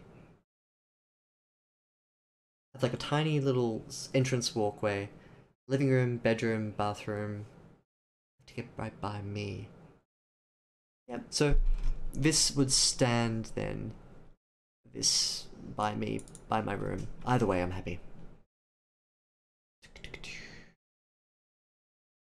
I could sneak out of the bathroom. I'm going to assume that there's like a window in the bathroom going outside into a stairwell or something. I know that's the case sometimes.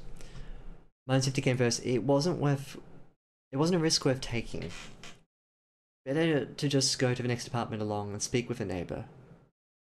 I had two choices. Just a point, this is UK spelling of neighbour. But I've realised elsewhere that you've spelled realised with a Z. So keep your UK US spelling consistent. Neighbor.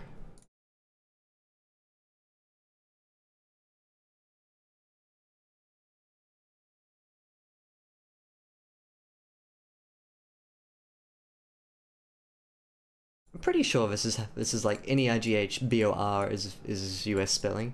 I had two choices. Margaret, the crazy cat lady who lived to my left, and my good friend and drinking buddy Chris on the right. It didn't take me very long to decide. I could only hope he would forgive me after I explained the situation. Knock knock. I waited for a few seconds until I could see a light turn on through the small glazed window. I heard some mumbling by the door, the sound of a bolt coming undone, and the key turning. It was Chris, looking a little out of it. Hey Chris, I said, not my most flattering greeting. I waited a few seconds but he didn't respond. He just gave me funny looks. Blinking in quick succession. Samson? Chris said slowly. It's a bit comma there if you want that. I'm sorry to calling you like this. I just wanted to see if I just wanted to use your phone if you'd be... I took another look at him and stopped speaking. He wasn't listening, his mind was elsewhere. Decent use of semicolon. He was turning quite pale, his lips moved to say something, but they never did. Chris, buddy, what's up? You okay? I asked with genuine concern. His eyes were giving off all kinds of emotion. Sadness, joy, anxiety, but above all else, confusion. I'll go from bothering you? Really, I got out before he finally spoke. You can't be. I saw you, he mumbled. I couldn't make any sense of it. It's a Friday night. If you're drunk, I'll get going, honest. Real sorry for waking you. I turned to leave, but I felt him reach out for my shoulder. Stop. I turned back just as fast to see him just about piss himself in shock that he actually touched me. Okay, cool. Hmm.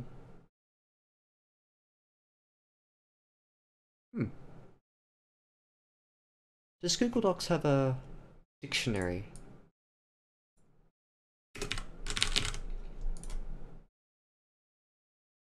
Come on, Google. Come on. There we go.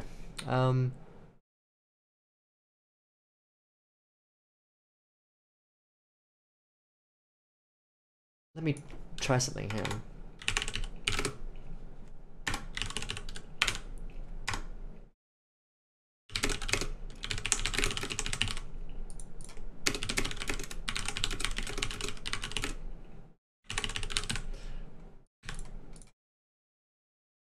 Google seems to have it both ways. Google's like, you know what? English. Whatever. So yeah, you have to be careful about where your true allegiances lie. Clearly you want the superior Australian English, which has been empirically proven to make your writing at least 2 to 3% better, with an error margin of 3.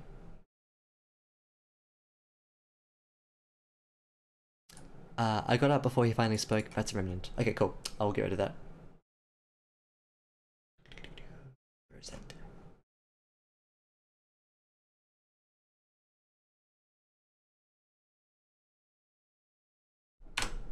Yeah, good call, because you want your dialogue to cut off and immediately go to other dialogue.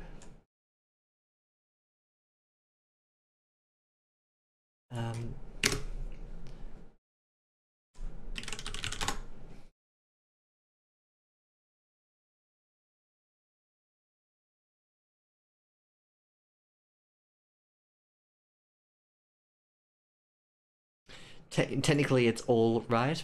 Look, you can do all right. It's okay.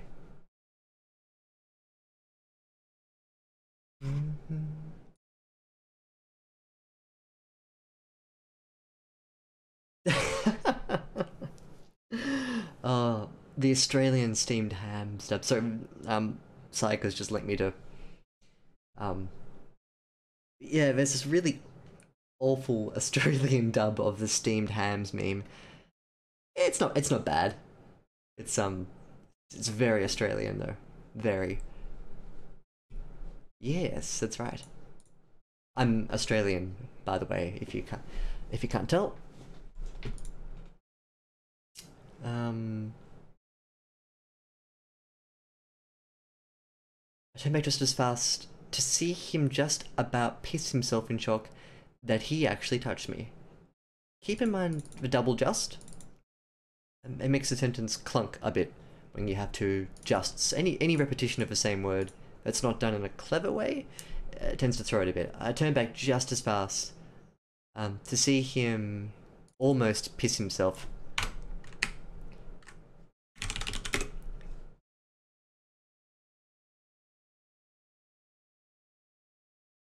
I turned back just as fast to see him almost piss himself in shock.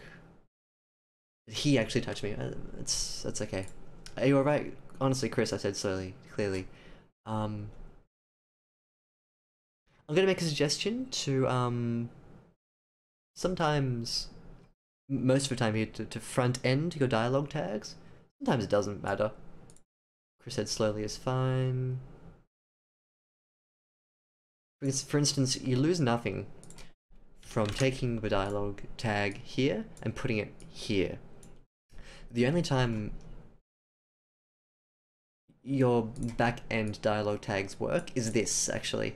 I was trying to think of an instance where having the dialogue tag after the dialogue helps. This is one of those instances. It's it's useful, actually. Oh, hey, Chris, I said. Not my most flattering greeting. Contradictions work really well. You need a comma there. But this is nice. I like this.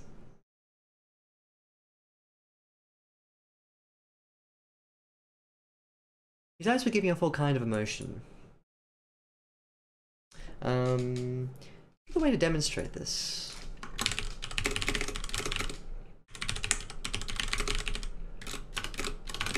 Are they widening? or changing or flicking around. Give us an image and it'll give us more weight behind the idea. This is a show versus tell thing. I think you can demonstrate, show this detail rather than telling us. Cool. His face instead of his eyes. You can do eyes, but I go with motion instead of just telling us about the eyes. Tell us where the eyes are going, if they're wide, if they're bloodshot. You can do so much with eyes. Yeah.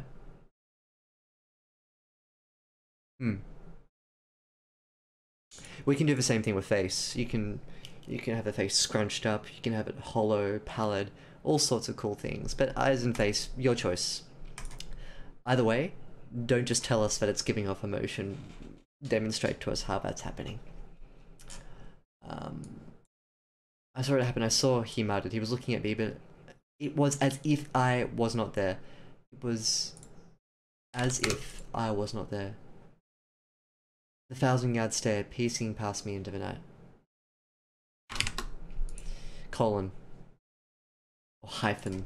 It's a bit long. He was looking at me, but it was, sorry, as if. It was as if I was not there. It's a bit, I don't like it was as if, but it works for the sentence. So he was looking at me, but, or a 1,000-yard stare clung to his face. Those eyes piercing past me into the night sky. He's really worrying me now. He wasn't mad at me. His expression and body language showed as much. Again, you can demonstrate this instead of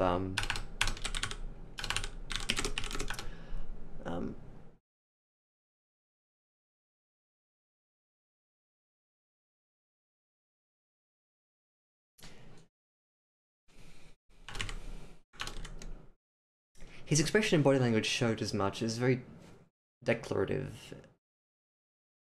His expression and body language, yeah. You can be a bit stronger here. You can say, you could even do something like, he wasn't mad at me. My jaw would be stinging right now if Chris had taken exception. Implying a punch. He just seemed lost. I don't know what he saw in me. On me? In me? This expression means emotionally. Like, I don't know what he saw in me. It's the kind of thing you'd say when someone's judging your character worth. It's a bit misplaced here, I think. We can replace it with something else, like, but for the life of me, I couldn't tell what had gotten into his mind.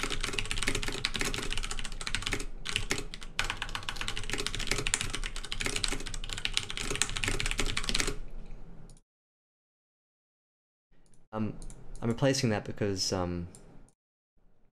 yeah, just the baggage associated with that little tail end there. Just to reiterate, like, when I put stuff here as replacement, whenever I do anything that's not strictly grammatical, it's all suggestion. And that's why I use the suggestions mode. It's not like I'm trying to sort of say, this is the way that you must write this story. It's all just sort of illustrative of the kinds of changes you could make to highlight, to polish, to cut the fat, you know, all sorts of different things. So if you don't like what I suggest on a word-by-word basis, that's totally fine. Like, it's just me typing down notes. But I like to sort of illustrate what kind of changes I like to see in the edit, rather than just say, nah, this is weak, get rid of it. You know, I don't really feel like that's an edit on my part. It's just like, bleh, change it. Okay, how do I change it? You know, so I'd rather physically change it, and then go, yep, here, this is like something I have in mind. Cool.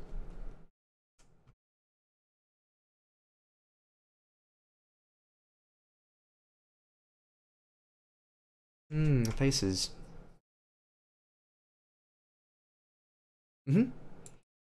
This is good. Clem's got good advice. Expressions do but you usually have to declare an expression. Um, you can you can declare a feature and imply an expression. He furrowed his brow, for instance, is a good one. Um, Giving a distinctive feature is often the best way to give a character features by implication. For whatever reason, I think Chris is bold. I don't know why I'm imagining Chris as bold, but I just imagine him as bold. And because I imagine him as bold, I've got all these other attached features that I just bring in stock from my expectations of a bold man. So often if you describe one feature, the others will just follow. You don't need to be like, Alexander had keen green eyes and a sharp nose. His jaw was chiseled and he had fantastic cheekbones. His hair was the color of sunshine and coffee. Like, blah blah blah blah blah blah blah. It's fine. Just pick a nose and I'll fill in the rest. Like, unless it's interesting, I don't want to know about it. Basically, kind of want to fix the hair. Well, if you can, if he's bald, he might not be able to. Okay, cool. I think it's just more sort of explaining my style rather than justifying their need to exist. I mean, like, for what it's worth, I think all my changes are justified. But it's just whether or not it's useful for you as a writer in this stage or this, even if like our different perspectives may clash. So yeah, I think it's just more of a case of like, I'm not offended if you see it differently. You know what I mean?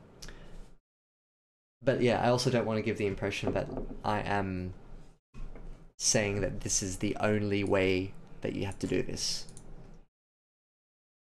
Because the only way doesn't exist. Except in grammar stuff, like that's a bit more hard than said. My hair. Ugh, I'm suddenly subconscious.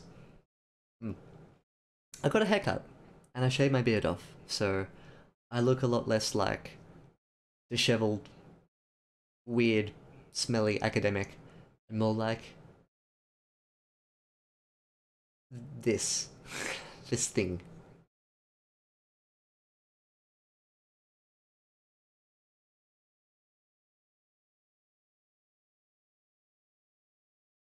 I reached up for his shoulder, but he reacted in sudden shock. He jolted backwards, slamming the door on my face. That's a comma.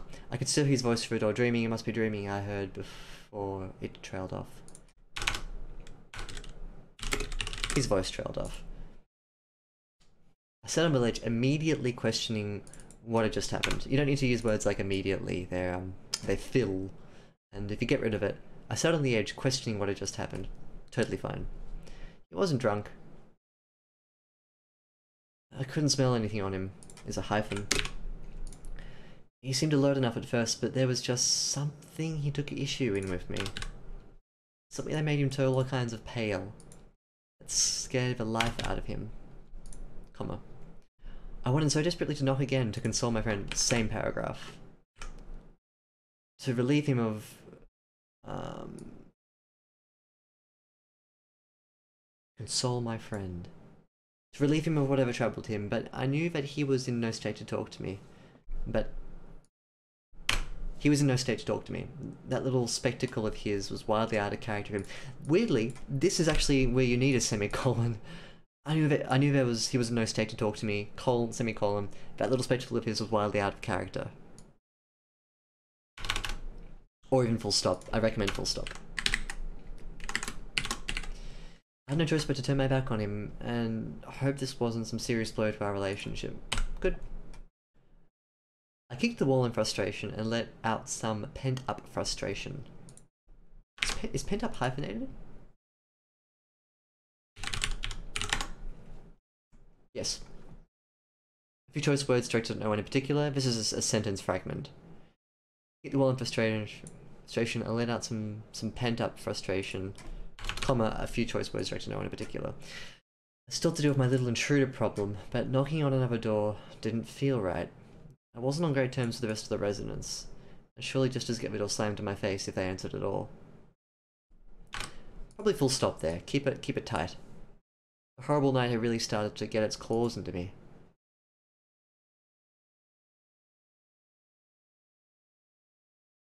I got down to the street quickly.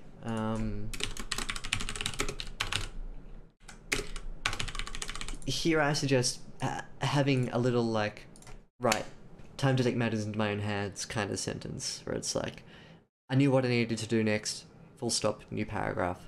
Because that provides context for this paragraph here. I don't know what's going to happen, and I need to be led by the hand into this paragraph. I got down to the street quickly thinking I might have to locate a public phone. Rare as they were these days, but you can do incidental information here with 2 hyphens. This is a throwaway. It means that anything in these, between these hyphens can just be, can get rid of it and the sentence will be fine, but it's nice to have.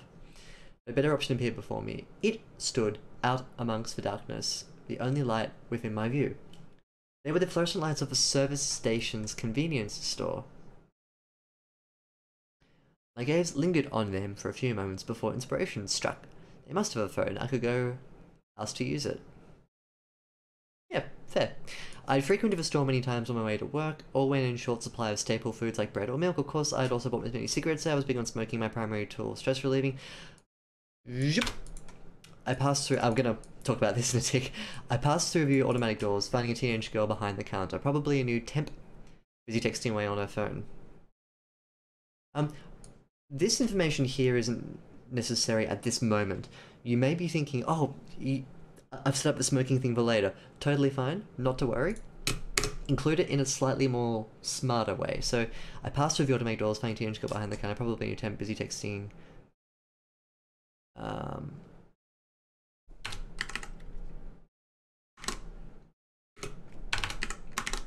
Any temp, busy texting away on her phone.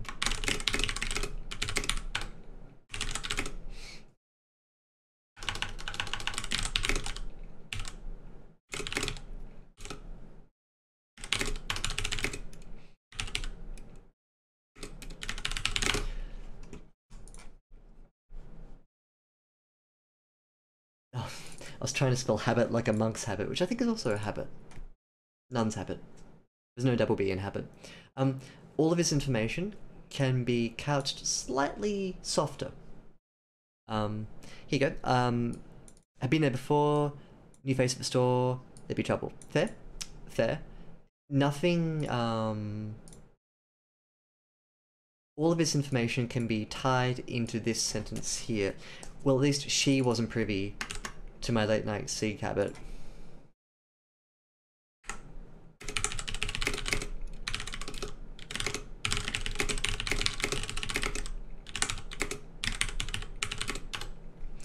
So for instance, this, however, this implies that he's been there at night rather than during the day.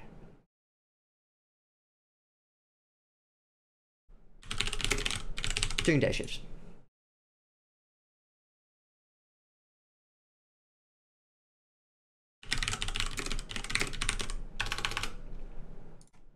So this implies that he goes there during the day. This implies that he has a late night sync problem. And it's tied in with a character that we're about to introduce ourselves to. The reason why I got rid of this isn't because it's bad information, it's because it comes out of nowhere. They must have a phone, I could go ask to use it. I frequented the store many times before on my way to work. Sometimes I needed milk and bread. Of course, I also brought many cigarettes here. I was big on smoking, my primary tool for relieving stress. You can also imply this. Here.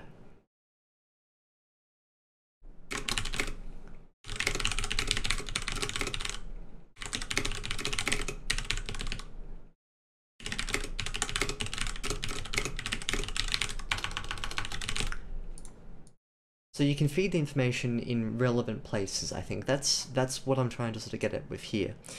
We go from, right, got a decision, there's going to be a solution to my intruder problem, I'm going to go into that store. Your reader instantly expects you to go into the store, but what we get instead is this sort of like, by the way, I go to this store for milk and bread. Your reader would probably be like, okay, I don't know why I need to know that right now.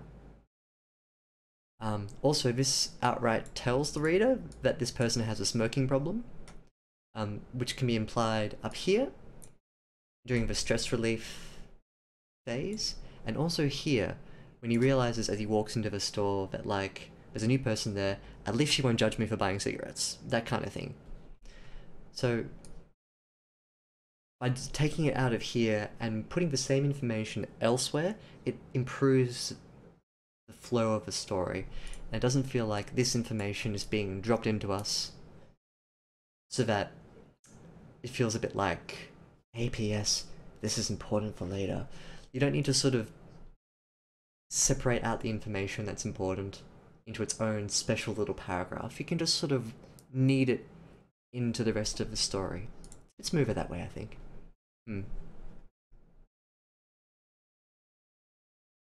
Gotcha. Well then just put cigarette in. I'm lazy. Cigarette.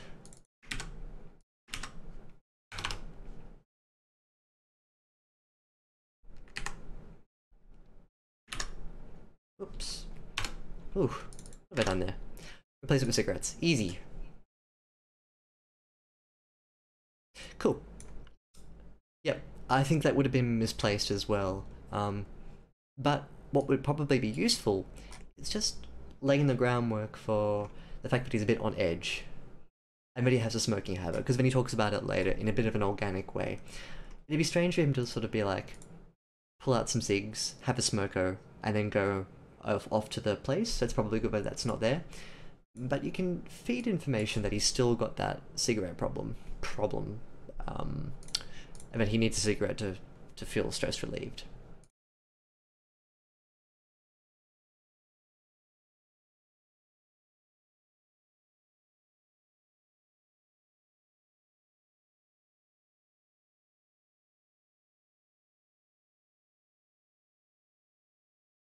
I'm gonna suggest this goes at the front, because as energy caught my attention,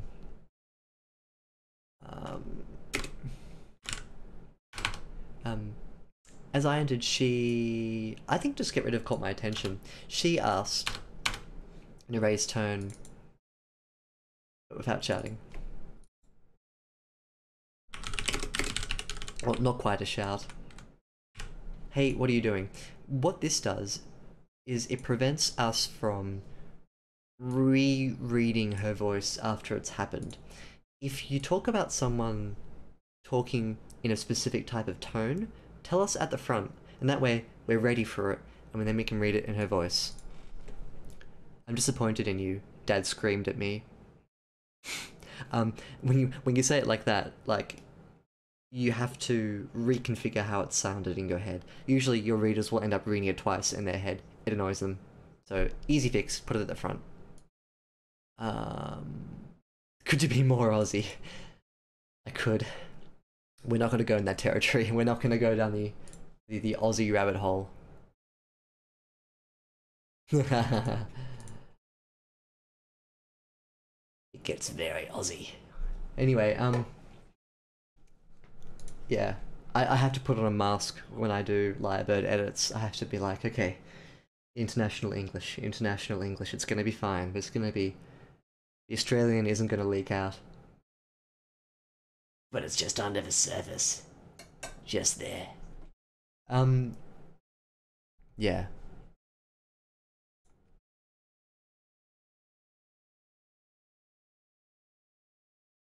A resource, you say?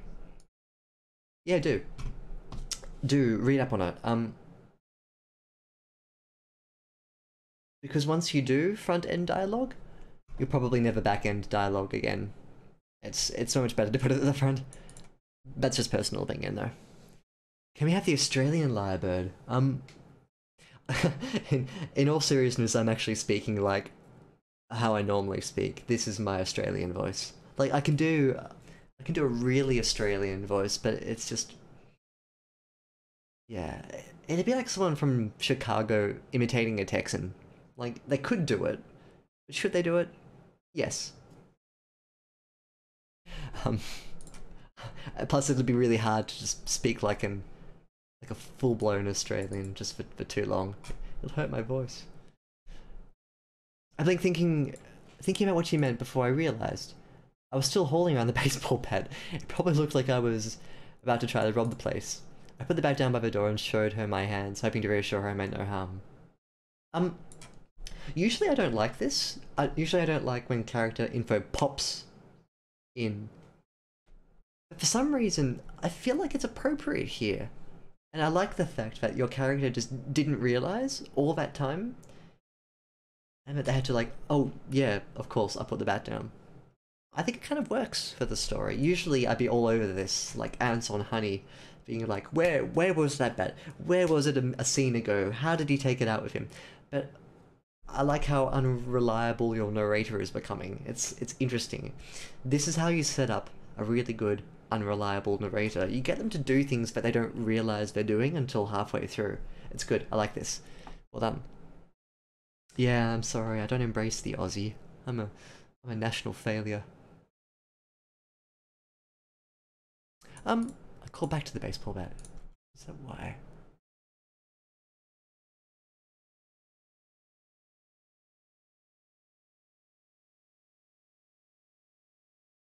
What do you mean by I called back to the baseball bat? Oh, do you mean like you had it further up in the story? Oh, I'm not here to maybe hyphen? Shit, sorry to scare like that. I said laughing awkwardly. Um, you can do Weong. Wrong. I said laughing, but it came out all wrong. Sorry, that was a bit of a funny suggestion. Laughing awkwardly is, you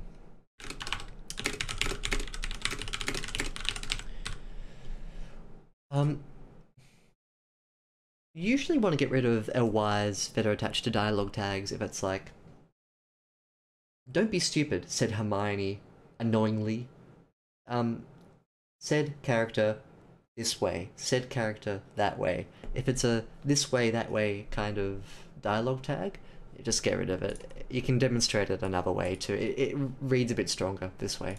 She nodded and seemed to accept that I hadn't come here to mug her. Just a second later, she had more questions.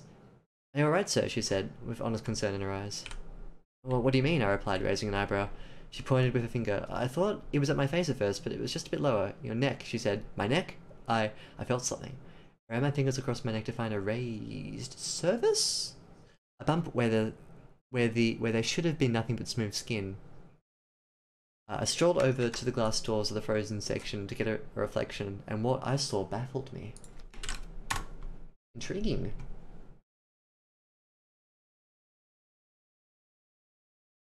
Service, the action of helping someone, an act of assistance. A system supplying public needs, such as transport. A ceremony of religious worship. A periodic routine, inspection, and maintenance. A set of matching crockery. In tennis, it's a thing, and it's law, there's a writ or a summons. What do you mean by service? I'm not sure. I thought it was a cool definition of the word, but I hadn't quite got my head around. I can't place it.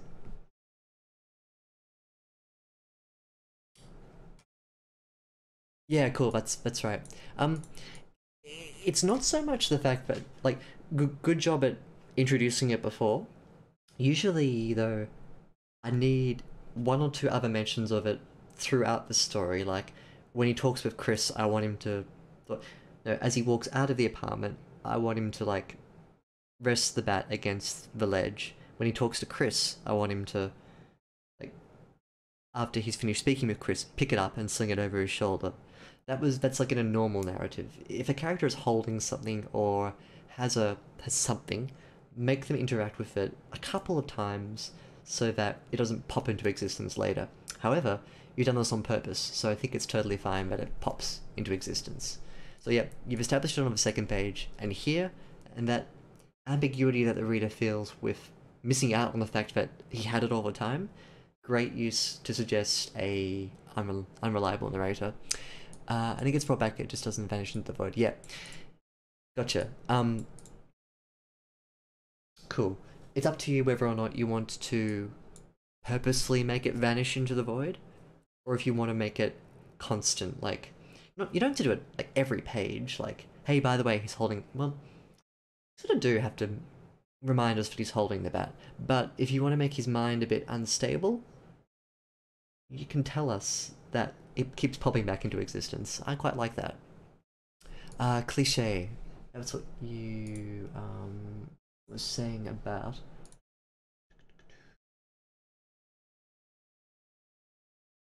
A callback to the baseball bat. Is that why?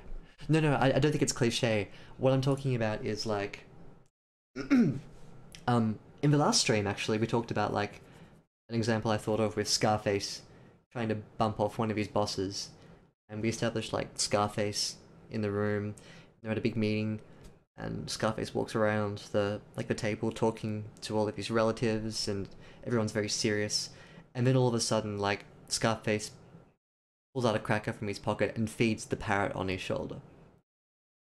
If we're not privy to the fact that he has a parrot on his shoulder, then that information's going to be like, oh yeah, hey, P.S. He's always had that parrot on his shoulder.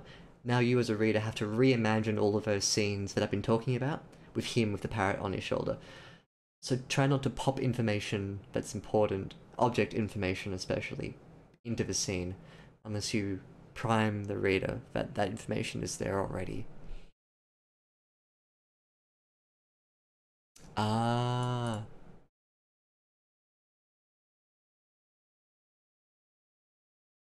Oh, raised surface. Sorry, you mean like sorry, Clem, do you mean yeah, you're talking about like information popping in. Um what do they want to what do you mean when you say crave that stuff? What do you mean by that? That's a dangerous question, isn't it? But in terms of like object permanence, what do you mean about like that stuff? I'm gonna suggest bump. Just define a raised surface? I don't think you need to double describe it. Why not just define a bump? Define a bump where there should have been nothing but smooth skin. Smooth, that's nice. A short over to the glass of the doors, and what I saw baffled me. A line. Keep it, maybe keep it in the same paragraph. Your call, but it's a little short right now. A line, mostly straight, ran around the entirety of my neck. The entirety of my neck. It looked and felt like dead skin. It was dead skin. What the fuck? What the fuck?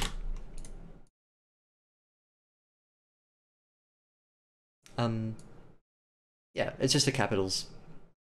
And the full stops too.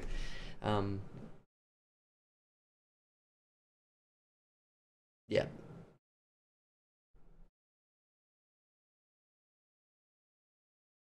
So with my unreliable narrator explanation, yes, I agree. Which is why I'm giving you the thumbs up to use your unreliable narrator. If your narrator was reliable, I'd get you to mention the bat at all the different stages of motion. Because your narrator is unreliable, we don't need to do that, and you can use it in a clever way. Yep. Yay, Twitch delay! Hit F5. Watch that ad. Soothing ad. Oh, okay. Laughing awkwardly. It's not so much that it's cliche, it's just, you don't need the ly adjective at the end. Oh, yeah, yeah, gotcha, yep. Yes, you said seductively. Yep. Yeah. Yeah.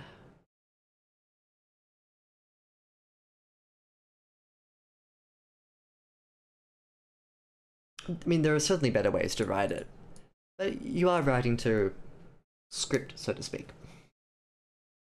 Or to an expectation, so... Yeah.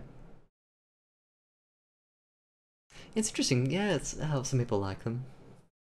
Hmm.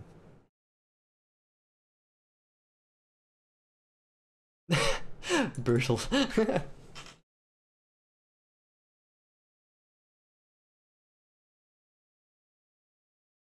I think as any sort of writer, you should try and be the best that you can be and expand on the sort of writing that you feel like you want to aspire to. But I mean, if you're in the romance genre, in the erotica genre, then chances that you're probably going for volume, quantity over quality, and hopefully quality and quantity. But yeah, I don't think anyone's going to win any literary awards. Excuse me, awards. Um, that's not to say like, you know, you don't want to be a snob about this sort of thing. It's you're writing to market. You're writing a story for people who want to read what they want to read. So write what people want. But yeah, like in terms of its actual structure and everything, yeah, probably not. Exactly. Well, you can be the best romance writer, like No, I Never Was. Volume. Yeah, and that's good news for you because it means you get paid more, which is good. And it also means you don't have to worry too much about like making it like a literary marvel every time you write a story. You can, I suppose, just you don't want to phone it home, I guess, you know? Like you want to challenge yourself and give it your best. Or unless you're just feeling like, oh, I just want to get this done with. Jet engines. Planets colliding. Or planets with jet engines that collide. I'd read that. I would read that too. I would read that too.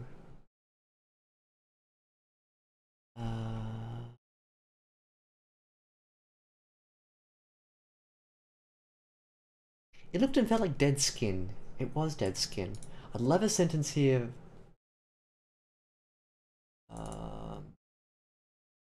It was dead skin. This is clever because it looks like a duck. It is a duck. I love the sentence at the start here that describes the discoloration, the yellowing, peeling, smelly line, for instance. Give us that real sense that this is dead skin. I moved along the row of glass doors to confirm this was not some metric of a light. Full stop. It wasn't. Full stop. My fingers confirmed it. This is a really good time where you can make your sentences super short, because it's exciting. Is this what Chris saw? Is this something my uninvited guest did to me in my sleep? I was brought back to my senses when the girl reached out for my shoulder. I turned to her with what must have looked like some sort of drug-fueled stupor on my face. Are you alright? She asked again. I ran my hand across my face, resting at my chin, stroking my stubble. I took a deep breath and responded slowly. Sorry, for me it just was like, that sort of thing, like, I don't know, like for some reason I got a funny mental image then. I ran my hand across my face, resting at my chin, stroking the stubble. I took a deep breath and responded slowly. Maybe, could you rub the eyes instead? That signifies tiredness, confusion. To me, this sort of signifies that he's trying to appear cool and suave. That's my impression, at least. Oh, that's what I was going for.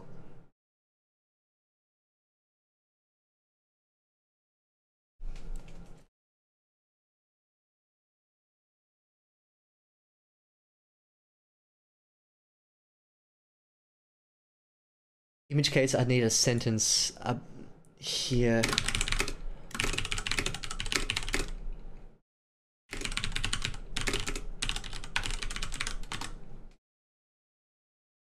Get him to explain why he's doing what he's doing. I think you can, at some points, declare it outright.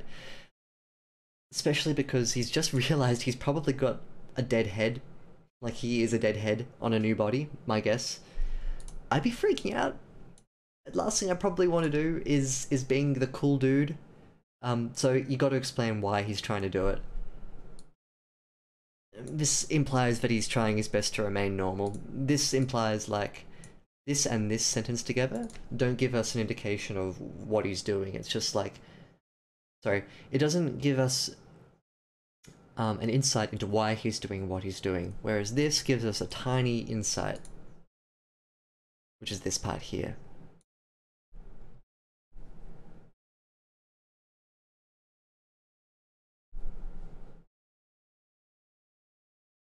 Deep thinking, okay. Well, in which case, you probably want...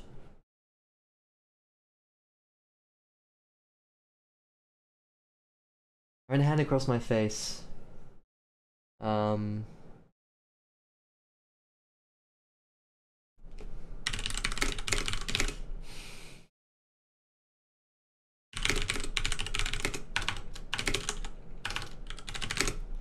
Let the thoughts tumble. I ran a hand across my face, closed my eyes, let the thoughts tumble. I took a deep breath and responded slowly. This is probably more effective at conveying that sense of deep thinking. Is okay for an intellectual crossword problem? Like, oh, maybe 3 down could be like preservatives, and maybe 4 across. It's more like a intellectual problem. This is like a holy crap, what the hell is happening to me kind of problem. And if he's tired, you can body language it, you can say what's going on in his head, make it a bit stronger that way.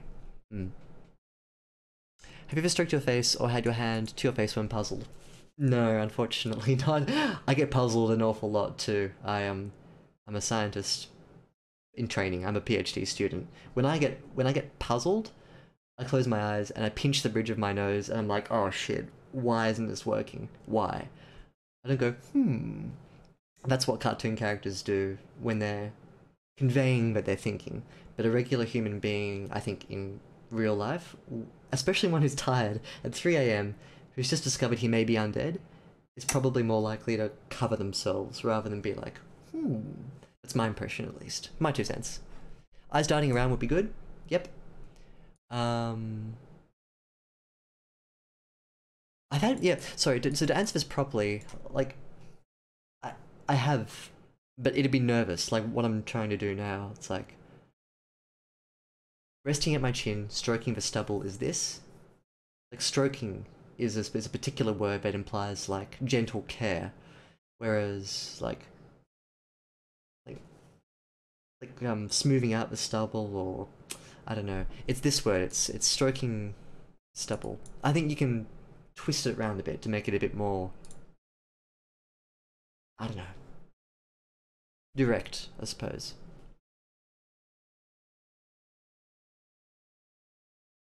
I was trying to do something natural, I think. Hopefully to give like a demonstration of what, like, sometimes when I'm thinking I do that. Keep in mind though that this is driven by a pretty intense experience, so you got to differentiate like vanilla level, I wonder what's going on, versus like a panic kind of thought. Have a think about what kind of body language you want to use, but my suggestion would be to be a bit more sort of shut down, closed eyes. It's like, can't quite get there, that sort of thing. Stubble is a problematic word. Stroking for stubble too. Yep. And I'll throw it back at you. I'll say you can replace it however you see fit. Up to you entirely, but just gotta think about the connotation of it. The police, call the police, please, I said. Again? Give us a bit of a flavour of his, I took a deep breath and responded slowly. The police, call the police, please. Did someone attack you? She asked. I knew she was just being curious, but the unnecessary question grated me. No, just call the police. Tell them there's an intruder across the street. I'll deal with them when they get here. Thanks.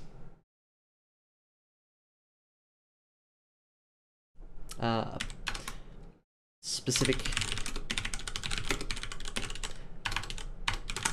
like, specific apartment details you might want to give to. Thanks. She returned to the counter and did as I asked, directing the police to the service station.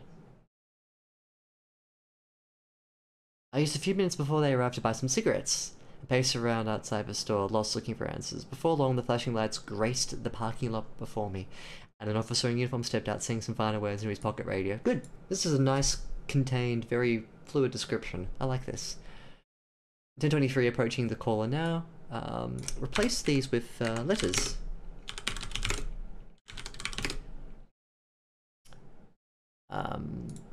It's just convention in dialogue. Replace actual numbers with typed numbers. I tried to present myself with a bit of sanity as he approached, in spite of how cluttered my mind was. Good evening, sir. I understand you called about an intruder in your apartment, he asked. Ah, okay, so... Call the police, tell them there's an intruder across the street, I'll do it for them in the gate. In which case you probably want to, just clear up, like, there's an intruder in X apartment, but I am waiting here at the petrol station, the gas station. Come and speak with me there. Just, yeah, sort of clear up this sentence a bit. When they get here, so make it clear.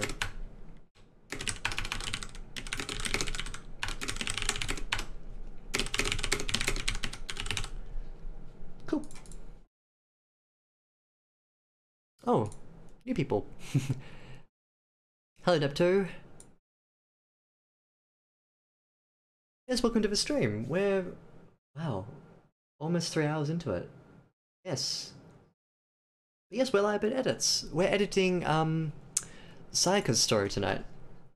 Which is called Her. We're about... how long are we through this story? Must be about 1,500 words through it, I think. And yeah, that's what we do here on the channel. Welcome. And I'll just go back into the Twitch chat here and see who's talking.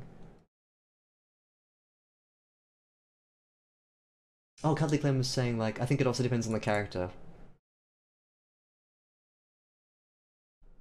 M shape of the lip, yeah. I'm not sure what that M shape is. You're totally right, Clem. It's a character-specific thing. I think some actions, though, are a bit more sort of artificial than others. Like I just touched my chin then, subconsciously. Yeah, it's a character thing, isn't it? But I think it's also a mood thing as well.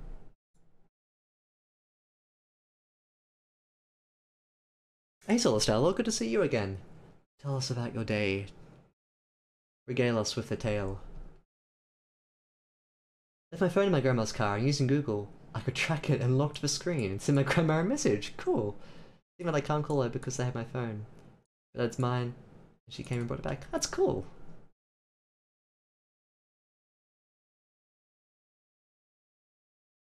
What an age we live in, where we can follow people on maps with our phones that are left in other people's cars. So you got your phone back, that's good. Says I don't know an administrator, or is it being a... It's how police codes look, but you don't speak in numbers, you speak in letters. It's not something I'm going to lose any sleep over. Like, if you want to keep that, that's fine. But, I'll see if I can find a resource on it, and then we can settle this.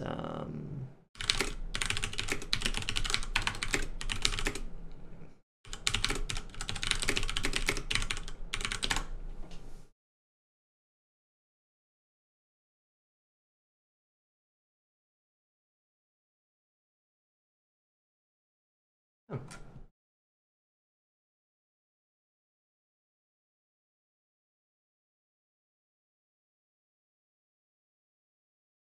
Hmm.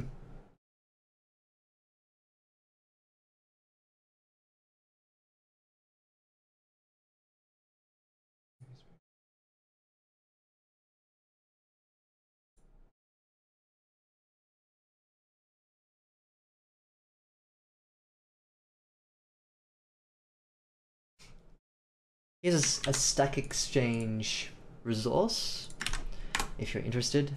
A discussion about whether or not this is the case. I thought it was standard to type out numbers as letters. Apparently it's more complicated and no one really knows. So if you want to type it out as, like nothing's changed here, it's 1023. Like, it's exactly the same, right? But if you want to keep the numbers, it's up to you. I don't mind. I like this. But if you want to use numbers, totally fine. Yeah.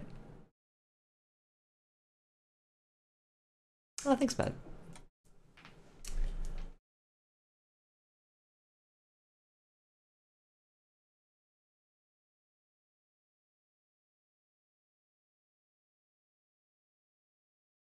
I like to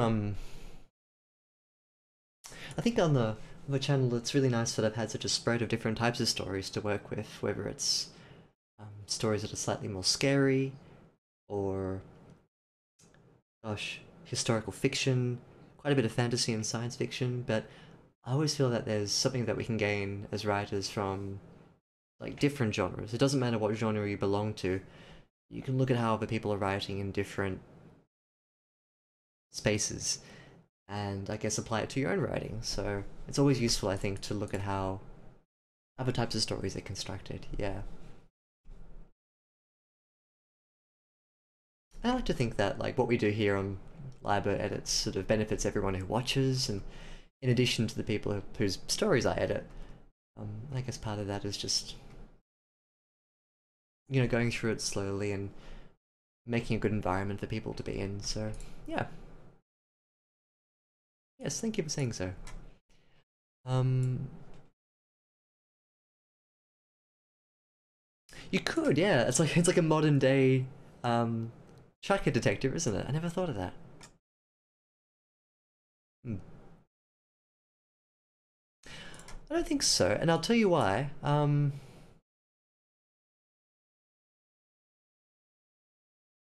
We've already established that it's 3:24 a.m. I remember that. Remember when your character wakes up and it's 3:24 a.m. and here it's 10:23, approaching the caller now. Also, if you drop a slight reference to the time here,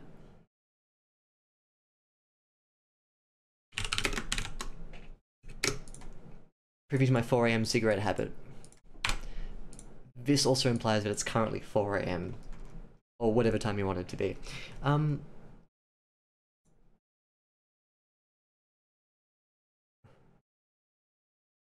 Would you have to say over at the end? I'm just thinking. Um, I would.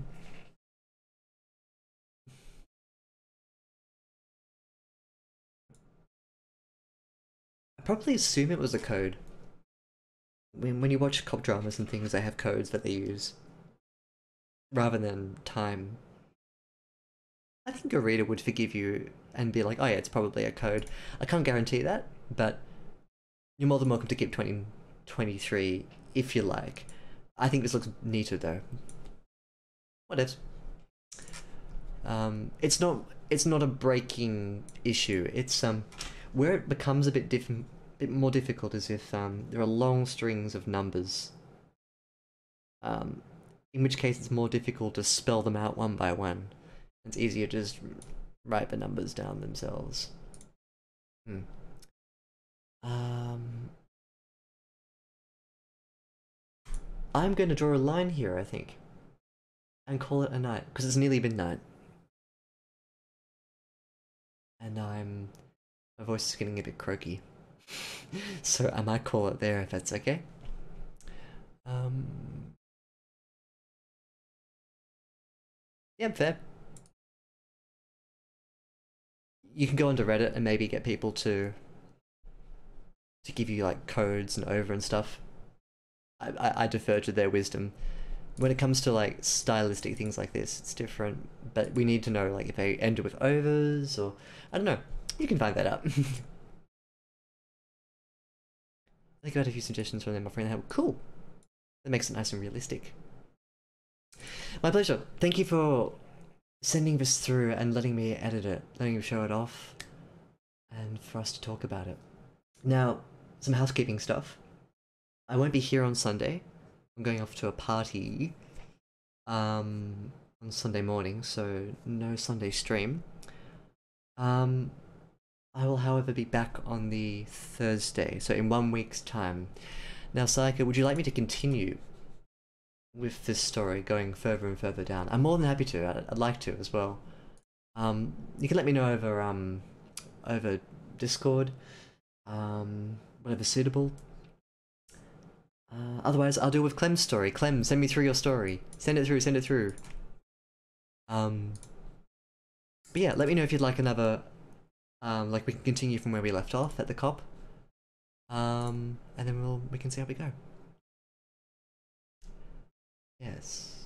But yeah, Clem, send me through your story. Also, people who just joined, people who aren't on the Discord, please join my Discord. It's the link is on my Twitch homepage. Just click on the Discord banner, come through, say hi. Can if you want me to, but I won't edit it all because I haven't got the sort of time in between my streams to do like those types of private edits, people. Yeah, I did. I wait until streams to continue the edits. I don't edit out of a stream and then come back. I call it quits here until the next stream block. Yeah, cool. That sounds good. Please do, Clem, please do. Polish it up. And then, if Sayaka wants another bash at this, like from this point onward, I'll do Sayaka next Thursday, and maybe you on the Sunday, if that's okay. So that gives you a little bit more time to a week and a few days. Let me know. So I'll do Sayaka once more, Cuddly Clem. Yeah, I think that'll work nicely. I have to complete the Valentine. You can battle for my affections. Very good. Polish the turd as much as possible. Oh, don't talk yourself down like that. I'm sure it's a lovely turd. But yes.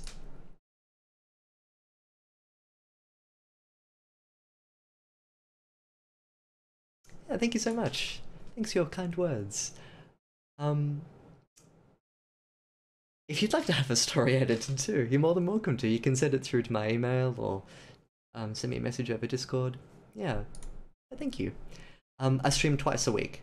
This time, like 9 p.m. on Thursdays, 9 a.m. on Sundays, Sunday morning. This is Sydney, Australia time. It's on my dashboard. You can see my times. Yeah, I do. No pressure. See how you go. And with that, I'm off to go and get water and sleep. So we'll see you all on next Thursday. Not this Sunday. Next Thursday. Good.